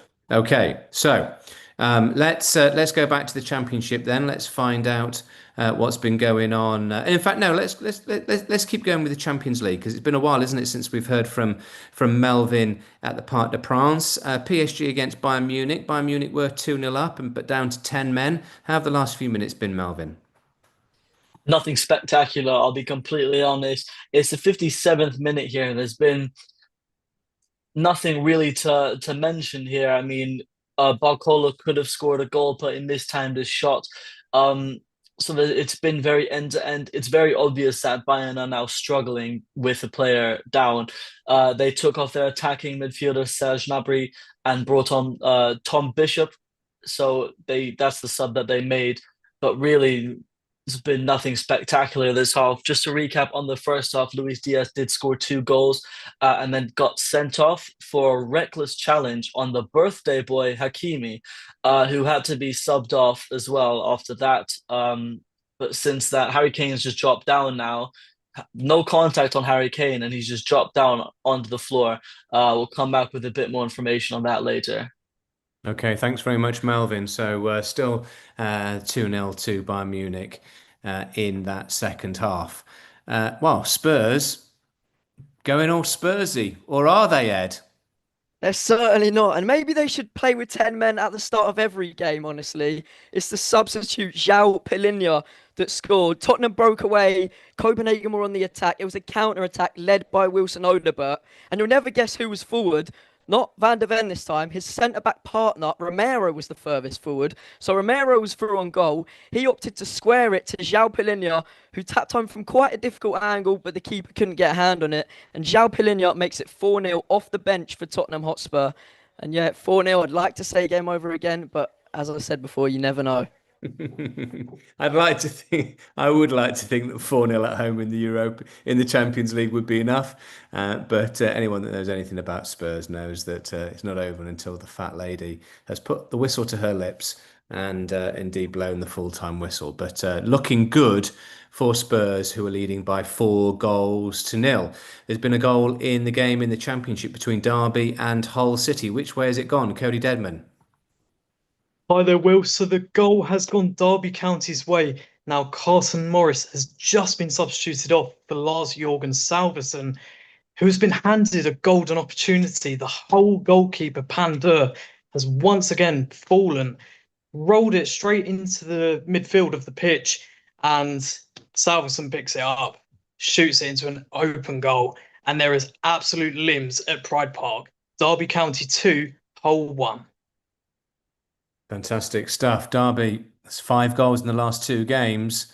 And they've had a good week, haven't they? So far, so good. 2-1 they lead against Hull City. Okay, let's go back to the Champions League. Let's go up to Norway, to Bodo Glimt against Monaco. What's been happening in the last sort of 10 or 15 minutes, Jack? Well, really, to surprise us all, it's been incredibly one-sided in this second half, and not for the leaders. Bodo Glimt have come flying out of the traps in this second half. Midfielder Patrick Berg has been dictating the play magnificently, threading clever passes down both sides of the pitch, tying the game together, bringing teammates into it, getting the forwards involved a little bit more. Haug has seen more of the ball since the whistle has been blown for the second half to begin.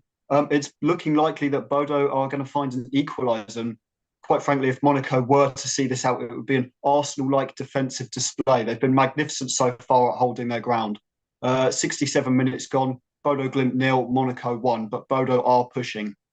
Thanks very much, Jack. So it wouldn't be surprising then if the Norwegian side get an equaliser in that game against the French side. Okay, let's go to Ethan, who's watching Olympiacos against PSV Eindhoven. What's the last 10 minutes or so been like there, Ethan? Well, we've just hit the 69th minute, and unlike Jack, the losing side haven't done a whole lot to make it look like that they're going to get a goal back. They've made a few changes. They've brought on Ricardo Pepi, one of the long list of American strikers looking to earn a World Cup spot, but he hasn't been able to make an impact. Olympiacos having the best chance so far the second half. It was Gelson Martins who almost scored a second after a bit of ping pong bounced the ball up to him in the box for a volley, which struck the bar. But no, none of the keepers have had to make a difficult save so far. We'll see if the last 20 minutes can bring anything, but fairly quieted down so far. Okay, It's thanks. still 1-0. Go on. Sorry, Ethan. I was just going to say it's still 1-0 Olympiacos.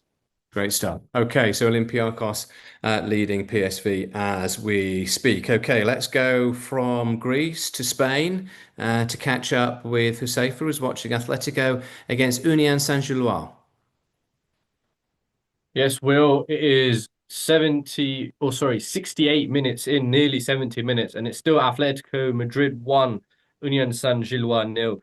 Union Saint-Gilloise have really not done anything at all to even try and equalize. The biggest moment of action they've had in the opposition box was when their striker, Kevin Rodriguez, actually tried to go into a loose ball, but missed the ball completely and clattered into Slovenian goalkeeper Jan Oblak, giving Oblak a sore jaw, but he's all good now. We haven't seen him for a while, though, but that's because Atletico Madrid have been dominating possession.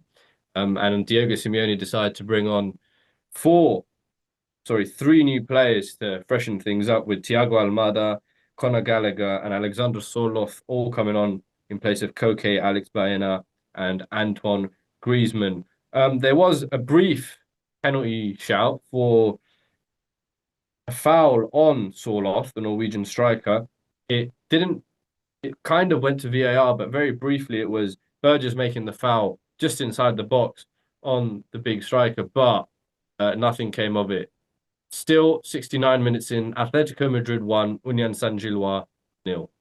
Safer, thank you very much indeed. And then wrapping up the last of the Champions League games, last we heard it was all square between Juve and Sporting. Is that still the case, Ben? Yes, well, it is indeed still 1-1 here. 70 minutes in. Not much has been going on. It's been very sort of end to end. Sporting past few minutes probably have had more possession and have been knocking on the door. There has been a few substitutions. Luis Suarez on for Fotis Leondis, and then a couple of substitutions for Juve as well. Filip Kostic on for Thuram and Edon Zagrova on for Cancelo. But other than that, 70 minutes here, and it's still Juventus 1, Sporting Lisbon 1. Thanks very much to Ben. So just recapping those latest in the Champions League. Atletico 1, Union Saint-Gilloise 0, Bodo Glimt 0, Monaco 1, 1-1 between Juve and Sporting, as Ben was just telling us. Liverpool still beating Real Madrid by a goal to 0, 20 minutes to go in that game. Olympiacos beating PSV by the same scoreline. Bayern still 2-0 up away at PSG, albeit they're down to 10 men. The double scorer, Luis Diaz, red carded right at the end of the first half. And Spurs leading FC Copenhagen, albeit down to 10 men, by 4 goals to 0. The earlier kickoffs, incidentally, in case you missed them, Napoli 0, Frankfurt 0, and Arsenal winning 3-0 away at Slavia Prague. Okay, back to the Championship then. We'll hold off on going to Bristol City against Blackburn in a moment or so, but let's go back to the Valley. Is there going to be a goal between Charlton and West Brom? Nathan Williams. Well, it's 88 minutes gone here at the Valley, and it's not looking likely that there'll be a winner. It looks as if both sides have settled for a point. A reminder that Charlton had the best chance of the game in the 36 minutes through Greg Doherty, seeing his penalty saved by Josh Griffiths. Some more changes to report for both sides. Samuel Elling Jr., who was quite dangerous early into the second half, has gone off. He's been replaced by Josh Madger, and Tanto Alafe for Charlton. He's replaced Miles Leeburn. Currently heading for a draw, which will be the 4th consecutive league match between the two sides that has ended in a draw. Charlton currently 9th, West Brom 13th. And still no goals, and that looks as though it's going to be it for Nathan. But time will tell. Still, what, 8 or 9 minutes maybe to go in the... Oh, no, 88 minutes already. So yeah, it's probably much like it's going to be a scoreless draw. Okay. Elsewhere in the Championship, Birmingham 4, Millwall 0 is still the latest, and Oxford 0, Stoke City 3. That's still the latest.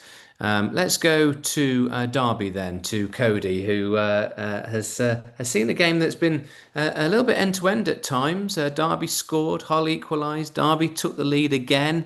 It was 2-1 last we caught up with Cody. Is that still the case, Cody Dedman? Hi there, Will. Yes, that is still the case. It has been an absolutely incredible game. The stadium is on fire, despite me being cold with my hot chocolate right here. And yeah, I mean, we're into extra time now. A couple of changes have been made, notably Amir Hadzimetovic coming on for Hull in place of John Egan, looking to go for a more attacking approach. But ultimately, I think Derby County will hold on to this lead, and this will see them go up in the table. Hull missing out on big opportunities here to stable themselves in the top of the championship. Okay, thanks very much, Cody. So Derby looking good for a victory against Hull City at Pride Park, leading by 2-1 at the moment. So are we going to have a winner in the game between Ipswich and Watford at Portman Road? Zach? It seems a lot more likely than some of the other games like Nathan's at Charlton. Both teams are having chances. Ipswich started off very well near the start of the first half, but they weren't doing enough for McKenna, so he brought on three players, including Ivan Azon, who should be pretty disappointed with himself. Well, he had two chances from 5 yards out each. One where a ball got slid across to him on the floor and he just tucked it wide, and one where he got a header and again missed by the left. Other than that, both teams have brought on four players each, with the likes of Marcelo Nunes coming on for Ipswich and then Luca Kurumgard for Watford coming on, who both scored at the weekend. So maybe, just maybe, one of them could score for their side and win the game. Let's see. Let's see what happens. But at the moment, one apiece at Portman Road. We'll be catching up with the final throws of the game between Bristol City and Blackburn in a moment or so. But there's been a goal in the game in the Champions League between Atletico and Union Saint-Gilloise. Last we heard it was 1-0 Atletico. Which way has the second goal gone, Hussefa? Yes, well, it is no longer 1-0 Atletico. It is in fact 2-0 to Atletico Madrid against Union Saint-Gilloise in the 74th minute. The goal came from English midfielder Conor Gallagher, who only came off the bench earlier in the half. It was a brilliant, brilliant goal. He just managed to find some space on the edge of the box, cut onto his right foot and blast the finish into the top corner of the net. The move all started from that man again, Alexander Sorloth, who made his way into the area, cut inside, and laid up Conor Gallagher very nicely, who was still under pressure. But as I said earlier, managed to find space, smack into the roof of the net as Atletico Madrid are 2-0 up against Union Saint-Gilloise with 15 minutes to go. Is there any chance of Union Saint-Gilloise equaliser or any way back in this game? So far, it does not look likely. As we know, anything can happen. Indeed, it can, but at the moment it's looking pretty good for the home side. Okay, back to the Championship then, back to Bristol City against Blackburn. Final throws of that match. Blackburn were leading last we heard. Is that still the case, Ben Lester? Yes, well, it's still the case. It's Bristol City 0, Blackburn Rovers 1. We're approaching the 88th minutes, and it has been all Blackburn. I believe they've been very dominant for the entire game. Bristol City right now getting very desperate by booting it up the field. Just a recap on the game from Yuki Oshori, his goal in the 45th plus 5 minute in the first half. We Andre Goodison did receive a yellow card in the 38th. And obviously 57th minutes, McCory missed a header after a great cross from Stripes. That is all for now from Ashton Gate. It remains Bristol City 0, Blackburn Rovers 1. Thanks very much, Ben. So final throws of that game. Doesn't sound as though there's going to be anything in the game between Charlton and West Brom. Derby are heading for a victory against Hull City. Ipswich and Watford is a score draw at the moment. Let's catch up with Josh. It's been a while since we've heard about what's going on between Leicester and Middlesbrough. 1-0 last we heard. Is that still the case, Josh? Yeah, so as you just come to me, Jones of Borough has just been sent off. Mavididi was trying to run through and he was last man. And Borough are down to 10 men with just into injury time now, just coming up to it. Mavididi was running through. Jones, the centre half, just took him out. And Borough have injury time to try. Leicester have injury time to hold on to this one goal lead. So Leicester 1, Middlesbrough 0 as they enter the final throws of that game. Also in the final throws well, actually, sorry, I beg your pardon, not the final throws, because of course it was an 8 o'clock kickoff. Coventry against Sheffield United. Last we heard, with about 10 minutes or so to go, Coventry were beating the Blades by 2 goals to 1. Is that still the case, Ewan? Yeah, well, about 18 minutes gone here, and it's still Coventry 2, Sheffield United 1. It's been a fairly quiet game since you came to me, but I have to say, Mason Clark, the halftime substitute, he's been very dangerous on this left-hand side for Coventry. He's been making loads of intelligent runs down here. He's been jinking inside and outside. The Chidozie Ogbene, who just came off incidentally, could not contain him at all. He's probably been the main reason why Coventry have come back into the game this half. But in search of an equaliser, Chris Wilder has brought on Danny Ings, who came on for Tom Cannon. Obviously, Ings still not scored for his new club, but hasn't quite had the opportunities yet so far. Tom Davies also came on for Riedewald in the middle of the park. They sort of lost that to sort of reignite that. And also there was another double substitution just a few minutes ago. Femi Sariki and Andre Brooks came on, replacing Mark McGuinness and Ogbene. So a very attacking substitution. They've sort of ditched the back three and gone for a back four, I think, Sheffield United. But yeah, Sheffield United have only actually scored 1 goal past the 75th minute so far this season. So they struggle towards ends of games, and I can't really see them getting an equaliser here, but never say never. But 18 minutes gone here. It's Coventry 2, Sheffield United 1. Not only have they not scored many late goals, they've not scored many goals, so I think that you're probably safe in saying that it's probably going to be a victory for Coventry City tonight. A couple of goals gone in the Champions League, but before we do that, we've got one, have we, in the Championship at Charlton. Charlton against West Brom. Nathan. It's only taken the 96th minute, but we finally have a goal here at the Valley, and it was from Sonny Carey. Josh Griffiths, he's gone from hero to zero. Carey picked the ball up, recycled possession 25 yards from goal. Yes, it's gone through bodies. Yes, he might have seen it late, but it's straight at the Scott stopper who saved the 36th minute Greg Doherty's penalty to make himself a hero. But he's now really fumbled the ball in the 96th minute to give Charlton the lead. I can't believe that there's been a goal in this game. It looks, and right as you speak to me now, the 4-time whistle has gone. As it stands, Charlton have gone up to 5th, West Brom back to the drawing board. Full time here at the Valley. Charlton 1, West Brom 0. Great stuff. Scenes there at the Valley as Nathan and rather Charlton win it late on for the team from South London. Okay, so let's go from South London to the French capital, where there's been a goal in the game between PSG and Bayern Munich. Melvin. Yeah, it was a good goal late in the game when the 75th minute here. Lee Kang-in just pinged a really, really good ball into the box. And PSG just have another shot. Neuer is doing his job right now. He's made numerous saves today. But the goal was great. It was a beautiful pass in, and Jean Neves just did like a sideways kick, just sideways volleyed it into the top bins. No keeper saves that. It's 2-1. PSG are all over Bayern Munich here. We could potentially see a comeback. We could potentially not. We'll see what happens. 2-1 in the 75th minute. Okay, well, of course, as you say, plenty of game time still left, and you wouldn't put it against PSG, against 10 men at home with a goal, with the wind in their sails.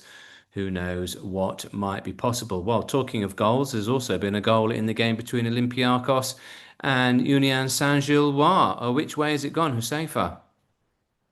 Yes, once again, all is a free kick here for Atletico Madrid, but it's not a goal for Olympiacos. It's in fact one for Union Saint-Gilloise, who have managed to find their way back into the game. It was a brilliant left-sided free kick into the back post, where Ross Sykes rose highest and managed to thunder a header past Jan Oblak. It's 80 minutes in, Atletico Madrid 2, Union Saint-Gilloise, and the game has really, really opened up.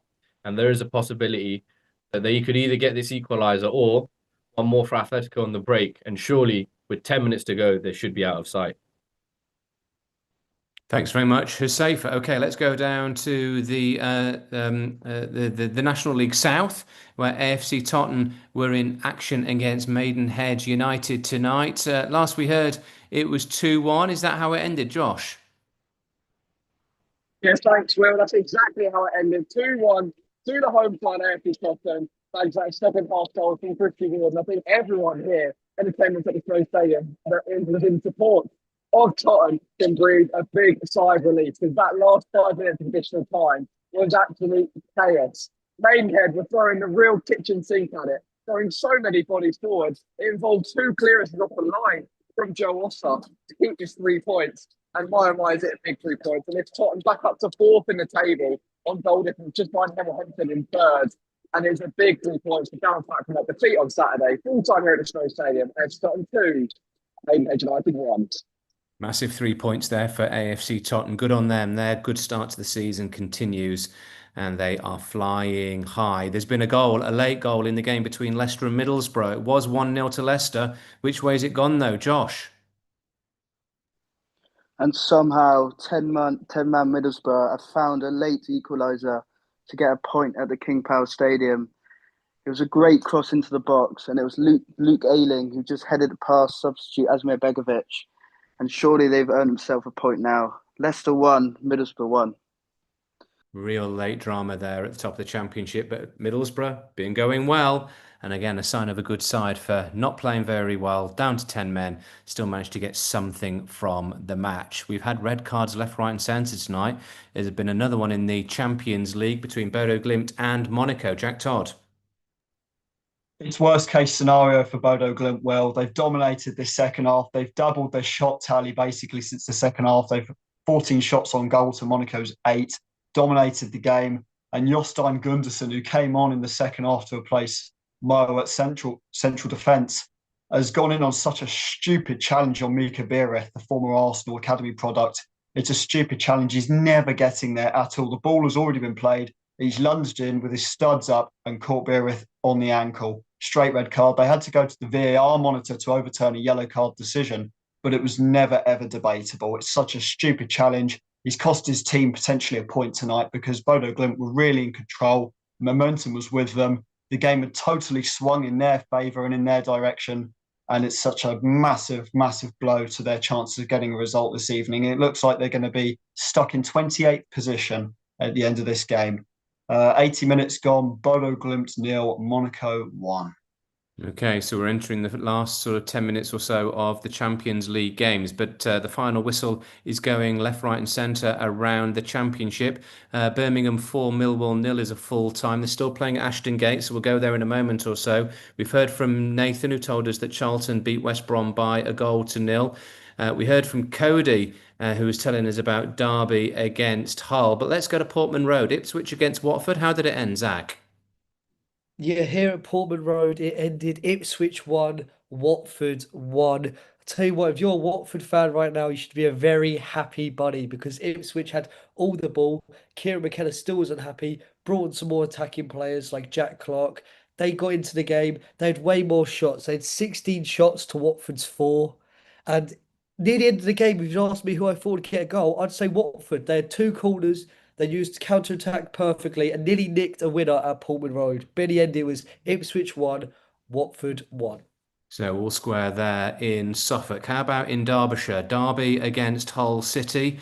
Derby were a goal up, then Hull equalised, then Derby got back in front. Your full-time thoughts, Cody Debman?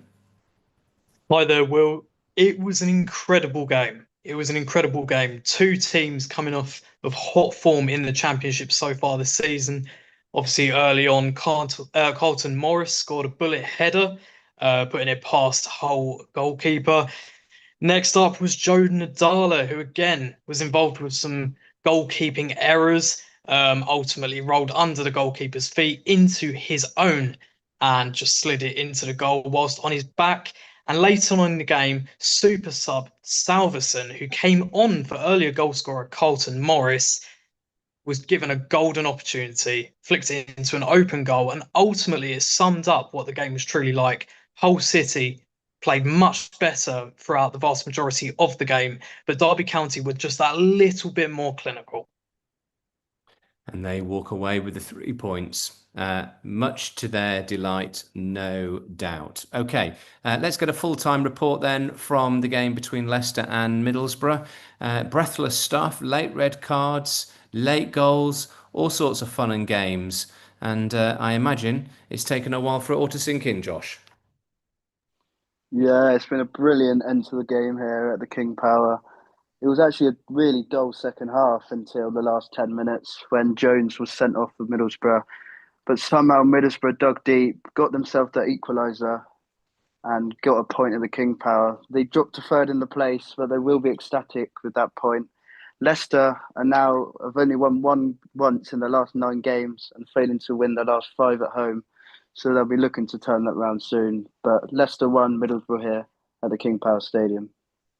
They were all 7:45 kickoffs, of course, in the Championship. One still playing is at the Coventry Building Society Arena. Coventry City came from a goal down at home to Sheffield United to be leading 2-1. Final throws of that game. Any chance of an equaliser at all for the Blades, Ewan? Yeah, well, we're just about to go into added time here, and Sheffield United are really piling on the pressure here at Coventry. They've had lots of sort of half chances, I would say, in the box, but there's been so many blocks and so many clearances. I have to say, Bobby Thomas for Coventry has been imperious in both boxes, winning headers, winning tackles, winning blocks, winning duels. He's been unbelievable. But we've just got the information that there is 4 minutes added on here, and Sheffield United are throwing everything at it. But yeah, we've just gone into the 90th minute. It's Coventry 2, Sheffield United 1. There we go. So plenty of puffing and panting from the Blades. Can they get an equaliser? Can they get themselves a point? Well, talking of points, it looks like all the points are going to Spurs in their game at home in the Champions League against FC Copenhagen. Last we heard, it was 4-0. Any more drama to report on, Ed?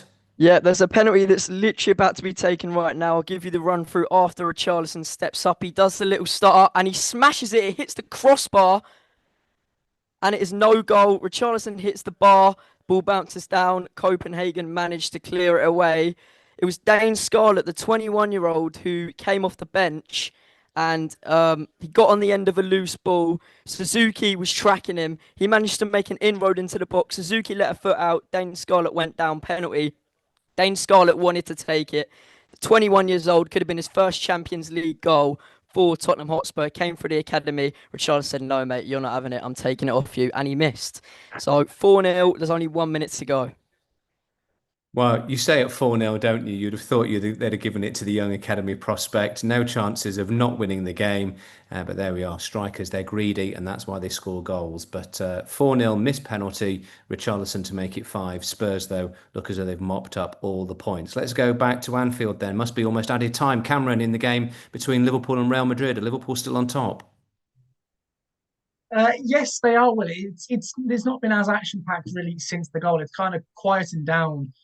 It was a good chance from Cody Gakpo. He's come on. It was a sort of outside of the foot pass from Mo Salah as he got himself into the 18-yard box. Once again, Thibaut Courtois came out, made himself as big as possible, outstretched his foot, and another great save from him there. And generally stopped Liverpool having about 3 or 4 here tonight. He's been absolutely fantastic.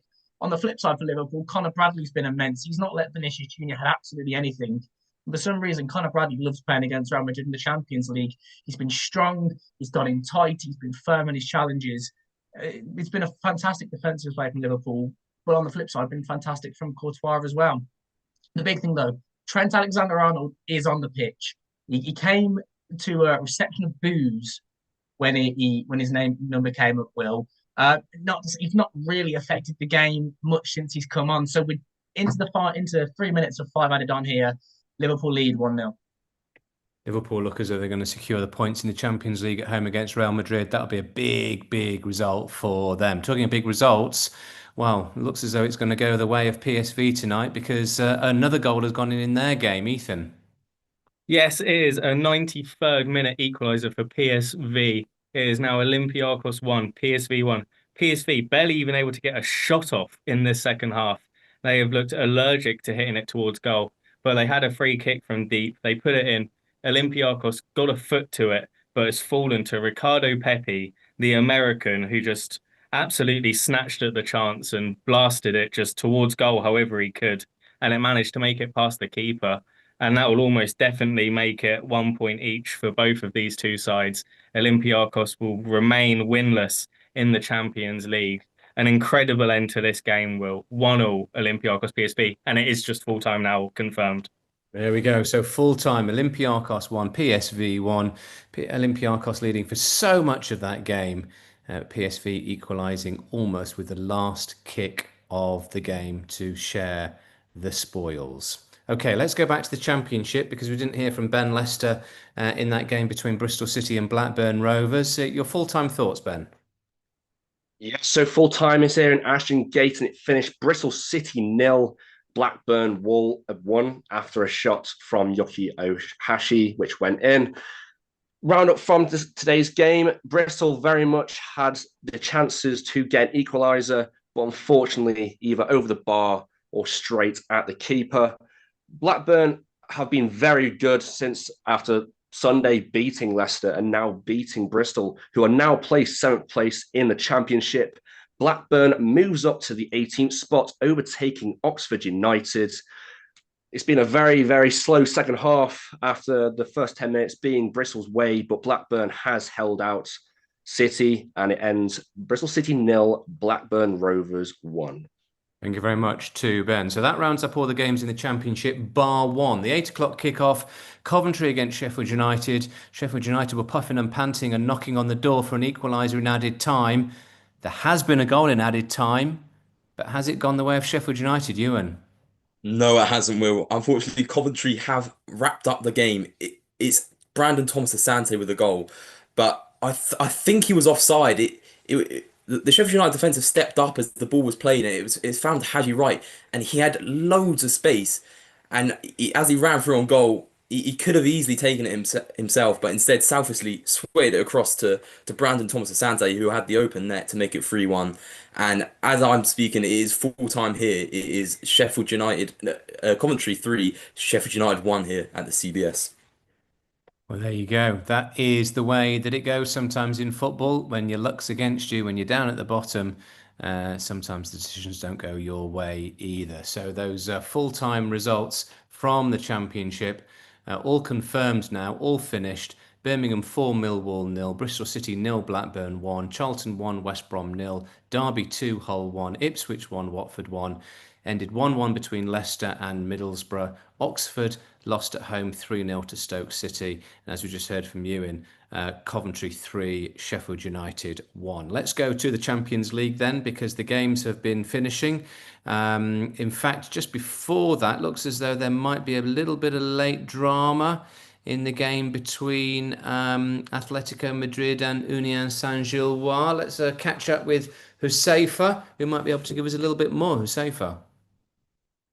Yeah, it's been a brilliant end to the game here. It's still Atletico Madrid 2, Union Saint-Gilloise 1 into the final 30 seconds. Atletico Madrid had a massive chance to make it 3-1. Julian Alvarez robbed the ball off defender Sykes and then made his way all the way through to the Saint-Gilloise goal, but his shot was saved by keeper Sherpen. But now Union Saint-Gilloise have just lost the ball. Atletico Madrid are streaming forward, 4v1, brilliant tackle. Just moments earlier, there was an excellent chance for Saint-Gilloise to equalise when number 27, I can't actually make out who it is, had an excellent chance to make it 2-2, unmarked inside the box, ball on his head, but just not enough pace on it to beat Jan Oblak, who was standing right on the line and nearly managed to put it in. And it's a brilliant chance here. The ball's gone into the box. Giuliano Simeone takes the shot, and I can't tell if that's gone in yet. No, I think it's just hit the side netting. And it remains Atletico Madrid 2, Union Saint-Gilloise 1. Sorry, my mistake. My mistake. That's wrong. The ball has in fact gone in. It is 3-1. That was a brilliant strike from, who is that? Llorente. 90 plus 6 minutes. And that is surely the game. All 3 points. Atletico Madrid 3, Union Saint-Gilloise 1. And first victory or second victory of the season in the Champions League for Atletico Madrid. What drama at the end there at the Wando Metropolitano. Thank you very much, Hussefa. Let's just find out what's been going on also, or how it finished in the game between Olympiacos and PSV. Ethan was telling us that it was almost full time. I can't remember all the drama in the end, whether or not it was full time, Ethan. But Olympiacos against PSV Eindhoven, there was late. Oh, that's right, there was late drama, wasn't there? And it was in fact confirmed 1-1 towards the end. But you can give us your final thoughts if you like. Well, I think it was an exciting game. It was definitely exciting to be here in the crowd because Olympiacos fans were so happy seeing their team in control and looking to get their first win in the Champions League. And it was just the heartbreak of the 93rd minute equaliser is kind of the magic of football. The away side fighting for their goal and managed to get it in the end. That's kind of the magic of Champions League, seeing these teams come together like that, two very similarly leveled sides. But yeah, it ended 1-1, and both these teams are going to have to struggle through to try and get the points needed for them later on in the Champions League. Thank you very much, Ethan. Okay, we'll go to Jack Todd in a moment or so, but let's just get the full time from Anfield, where Liverpool were holding on. Did they hold out for a victory against Real Madrid, Cameron? Yes, they did indeed, Will. It finished at Anfield, Liverpool 1, Real Madrid 0. It was an Alexis McAllister goal that sort of sealed the game. The ball was whipped in off a free kick by Dominic Szoboszlai. McAllister just headed it with pure pace and power past Thibaut Courtois. And it was the only real mistake Thibaut Courtois made all night. The ball was straight at him. He probably could have saved it. He didn't. But apart from that, Courtois was immense. He saved about 4 or 5 different shots from Szoboszlai, McAllister, Gakpo, all themselves. Real Madrid, though, it's only their second loss in all competitions this season, their first loss in the Champions League. Liverpool still victorious over Real Madrid in the group stages / league phases in this competition. They've got PSV next. Real Madrid, they're going to bounce back in La Liga. You think about that, but Liverpool, they now win 2 games on the spin. Can they kick on in the league? It's full time here at Anfield. Liverpool 1, Real Madrid 0. Crisis, what crisis, eh? Liverpool were just giving everyone else a little bit of a try, a helping hand, a bit of a foot up. But now they're beating Aston Villa at the weekend, beating Real Madrid tonight. Who knows, maybe that is their season back up and running. We'll be hearing about all the goals and all the drama at the Tottenham Hotspur Stadium in a moment or so. But let's go to Norway, to Bodo Glimt against Monaco. There was late drama in that game as well, wasn't there, Jack Todd? Was late drama, Will. Unfortunately, a red card for Bodo Glimt set their push for a point back several strides. They tried, they huffed and puffed, but they couldn't kick down the Monaco door. The defence stood firm all game, very consistent in their formation. They held their lines superbly well. The offside trap was magnificent from the away side tonight. Really disappointing night for Bodo Glimt. They sit in 27th or 28th in the Champions League group phase after this game. No win in 4. Only 5 goals scored and 8 conceded. A really disappointing evening for the team that looked more likely to score in the second half than Monaco were to grab a second. Very, very disappointing, but fantastic win for Monaco. They're now back on track with a win after a disappointing home loss to Paris FC before this match. They're up to 17th now, which would give them a chance in the playoffs in the Champions League moving forward after December. Full time, Bodo Glimt 0, Monaco 1.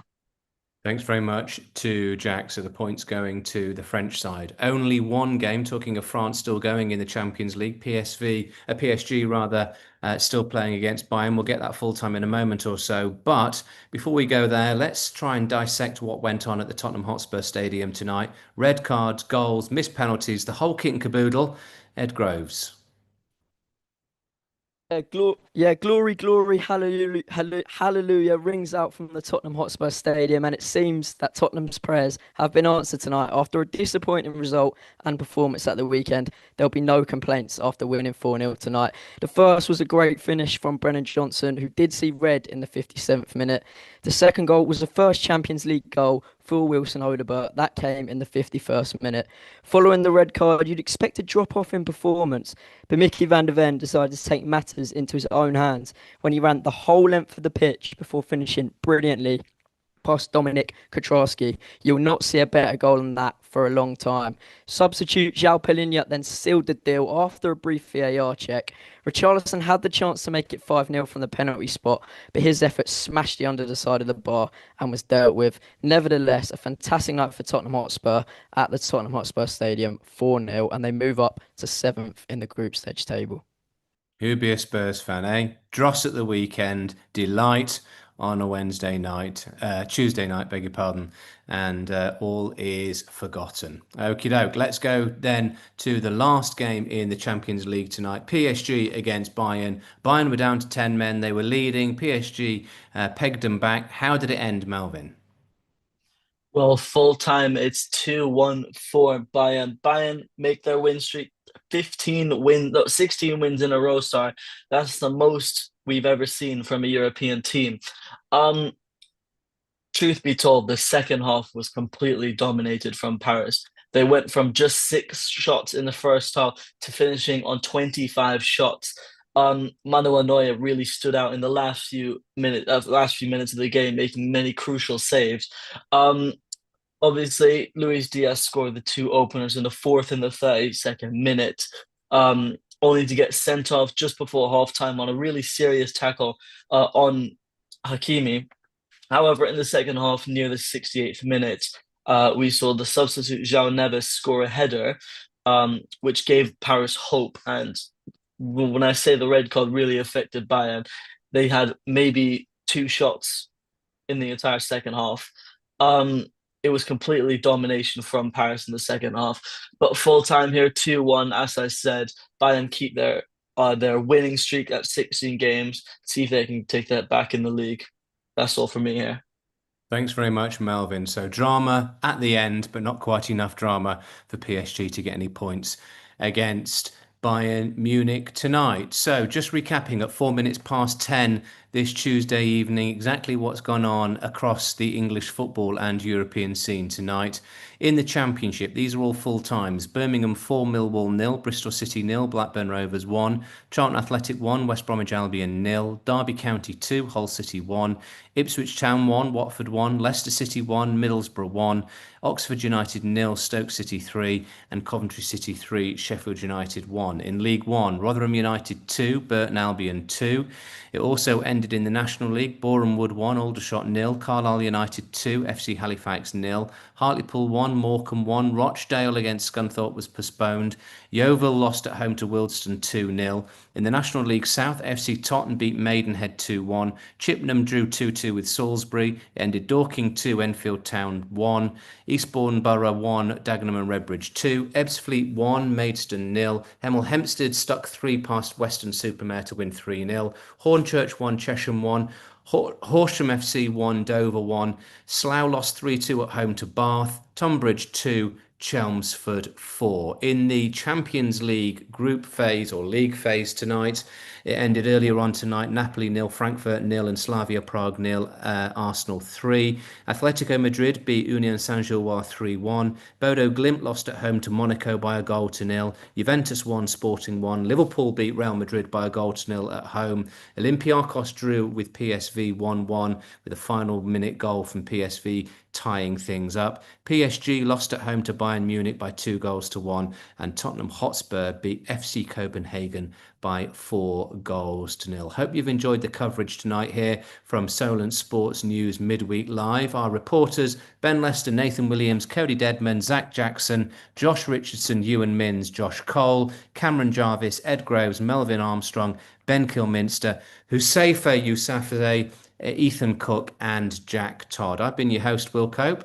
Please do come back and enjoy more news action, sports action, and everything else every Tuesday and Friday from Solent sports journalism students on Solent Sports News. If you like what you've seen, please share it and keep people talking about the great stuff that's going on at Southampton Solent University. For now, good evening and thanks for your company.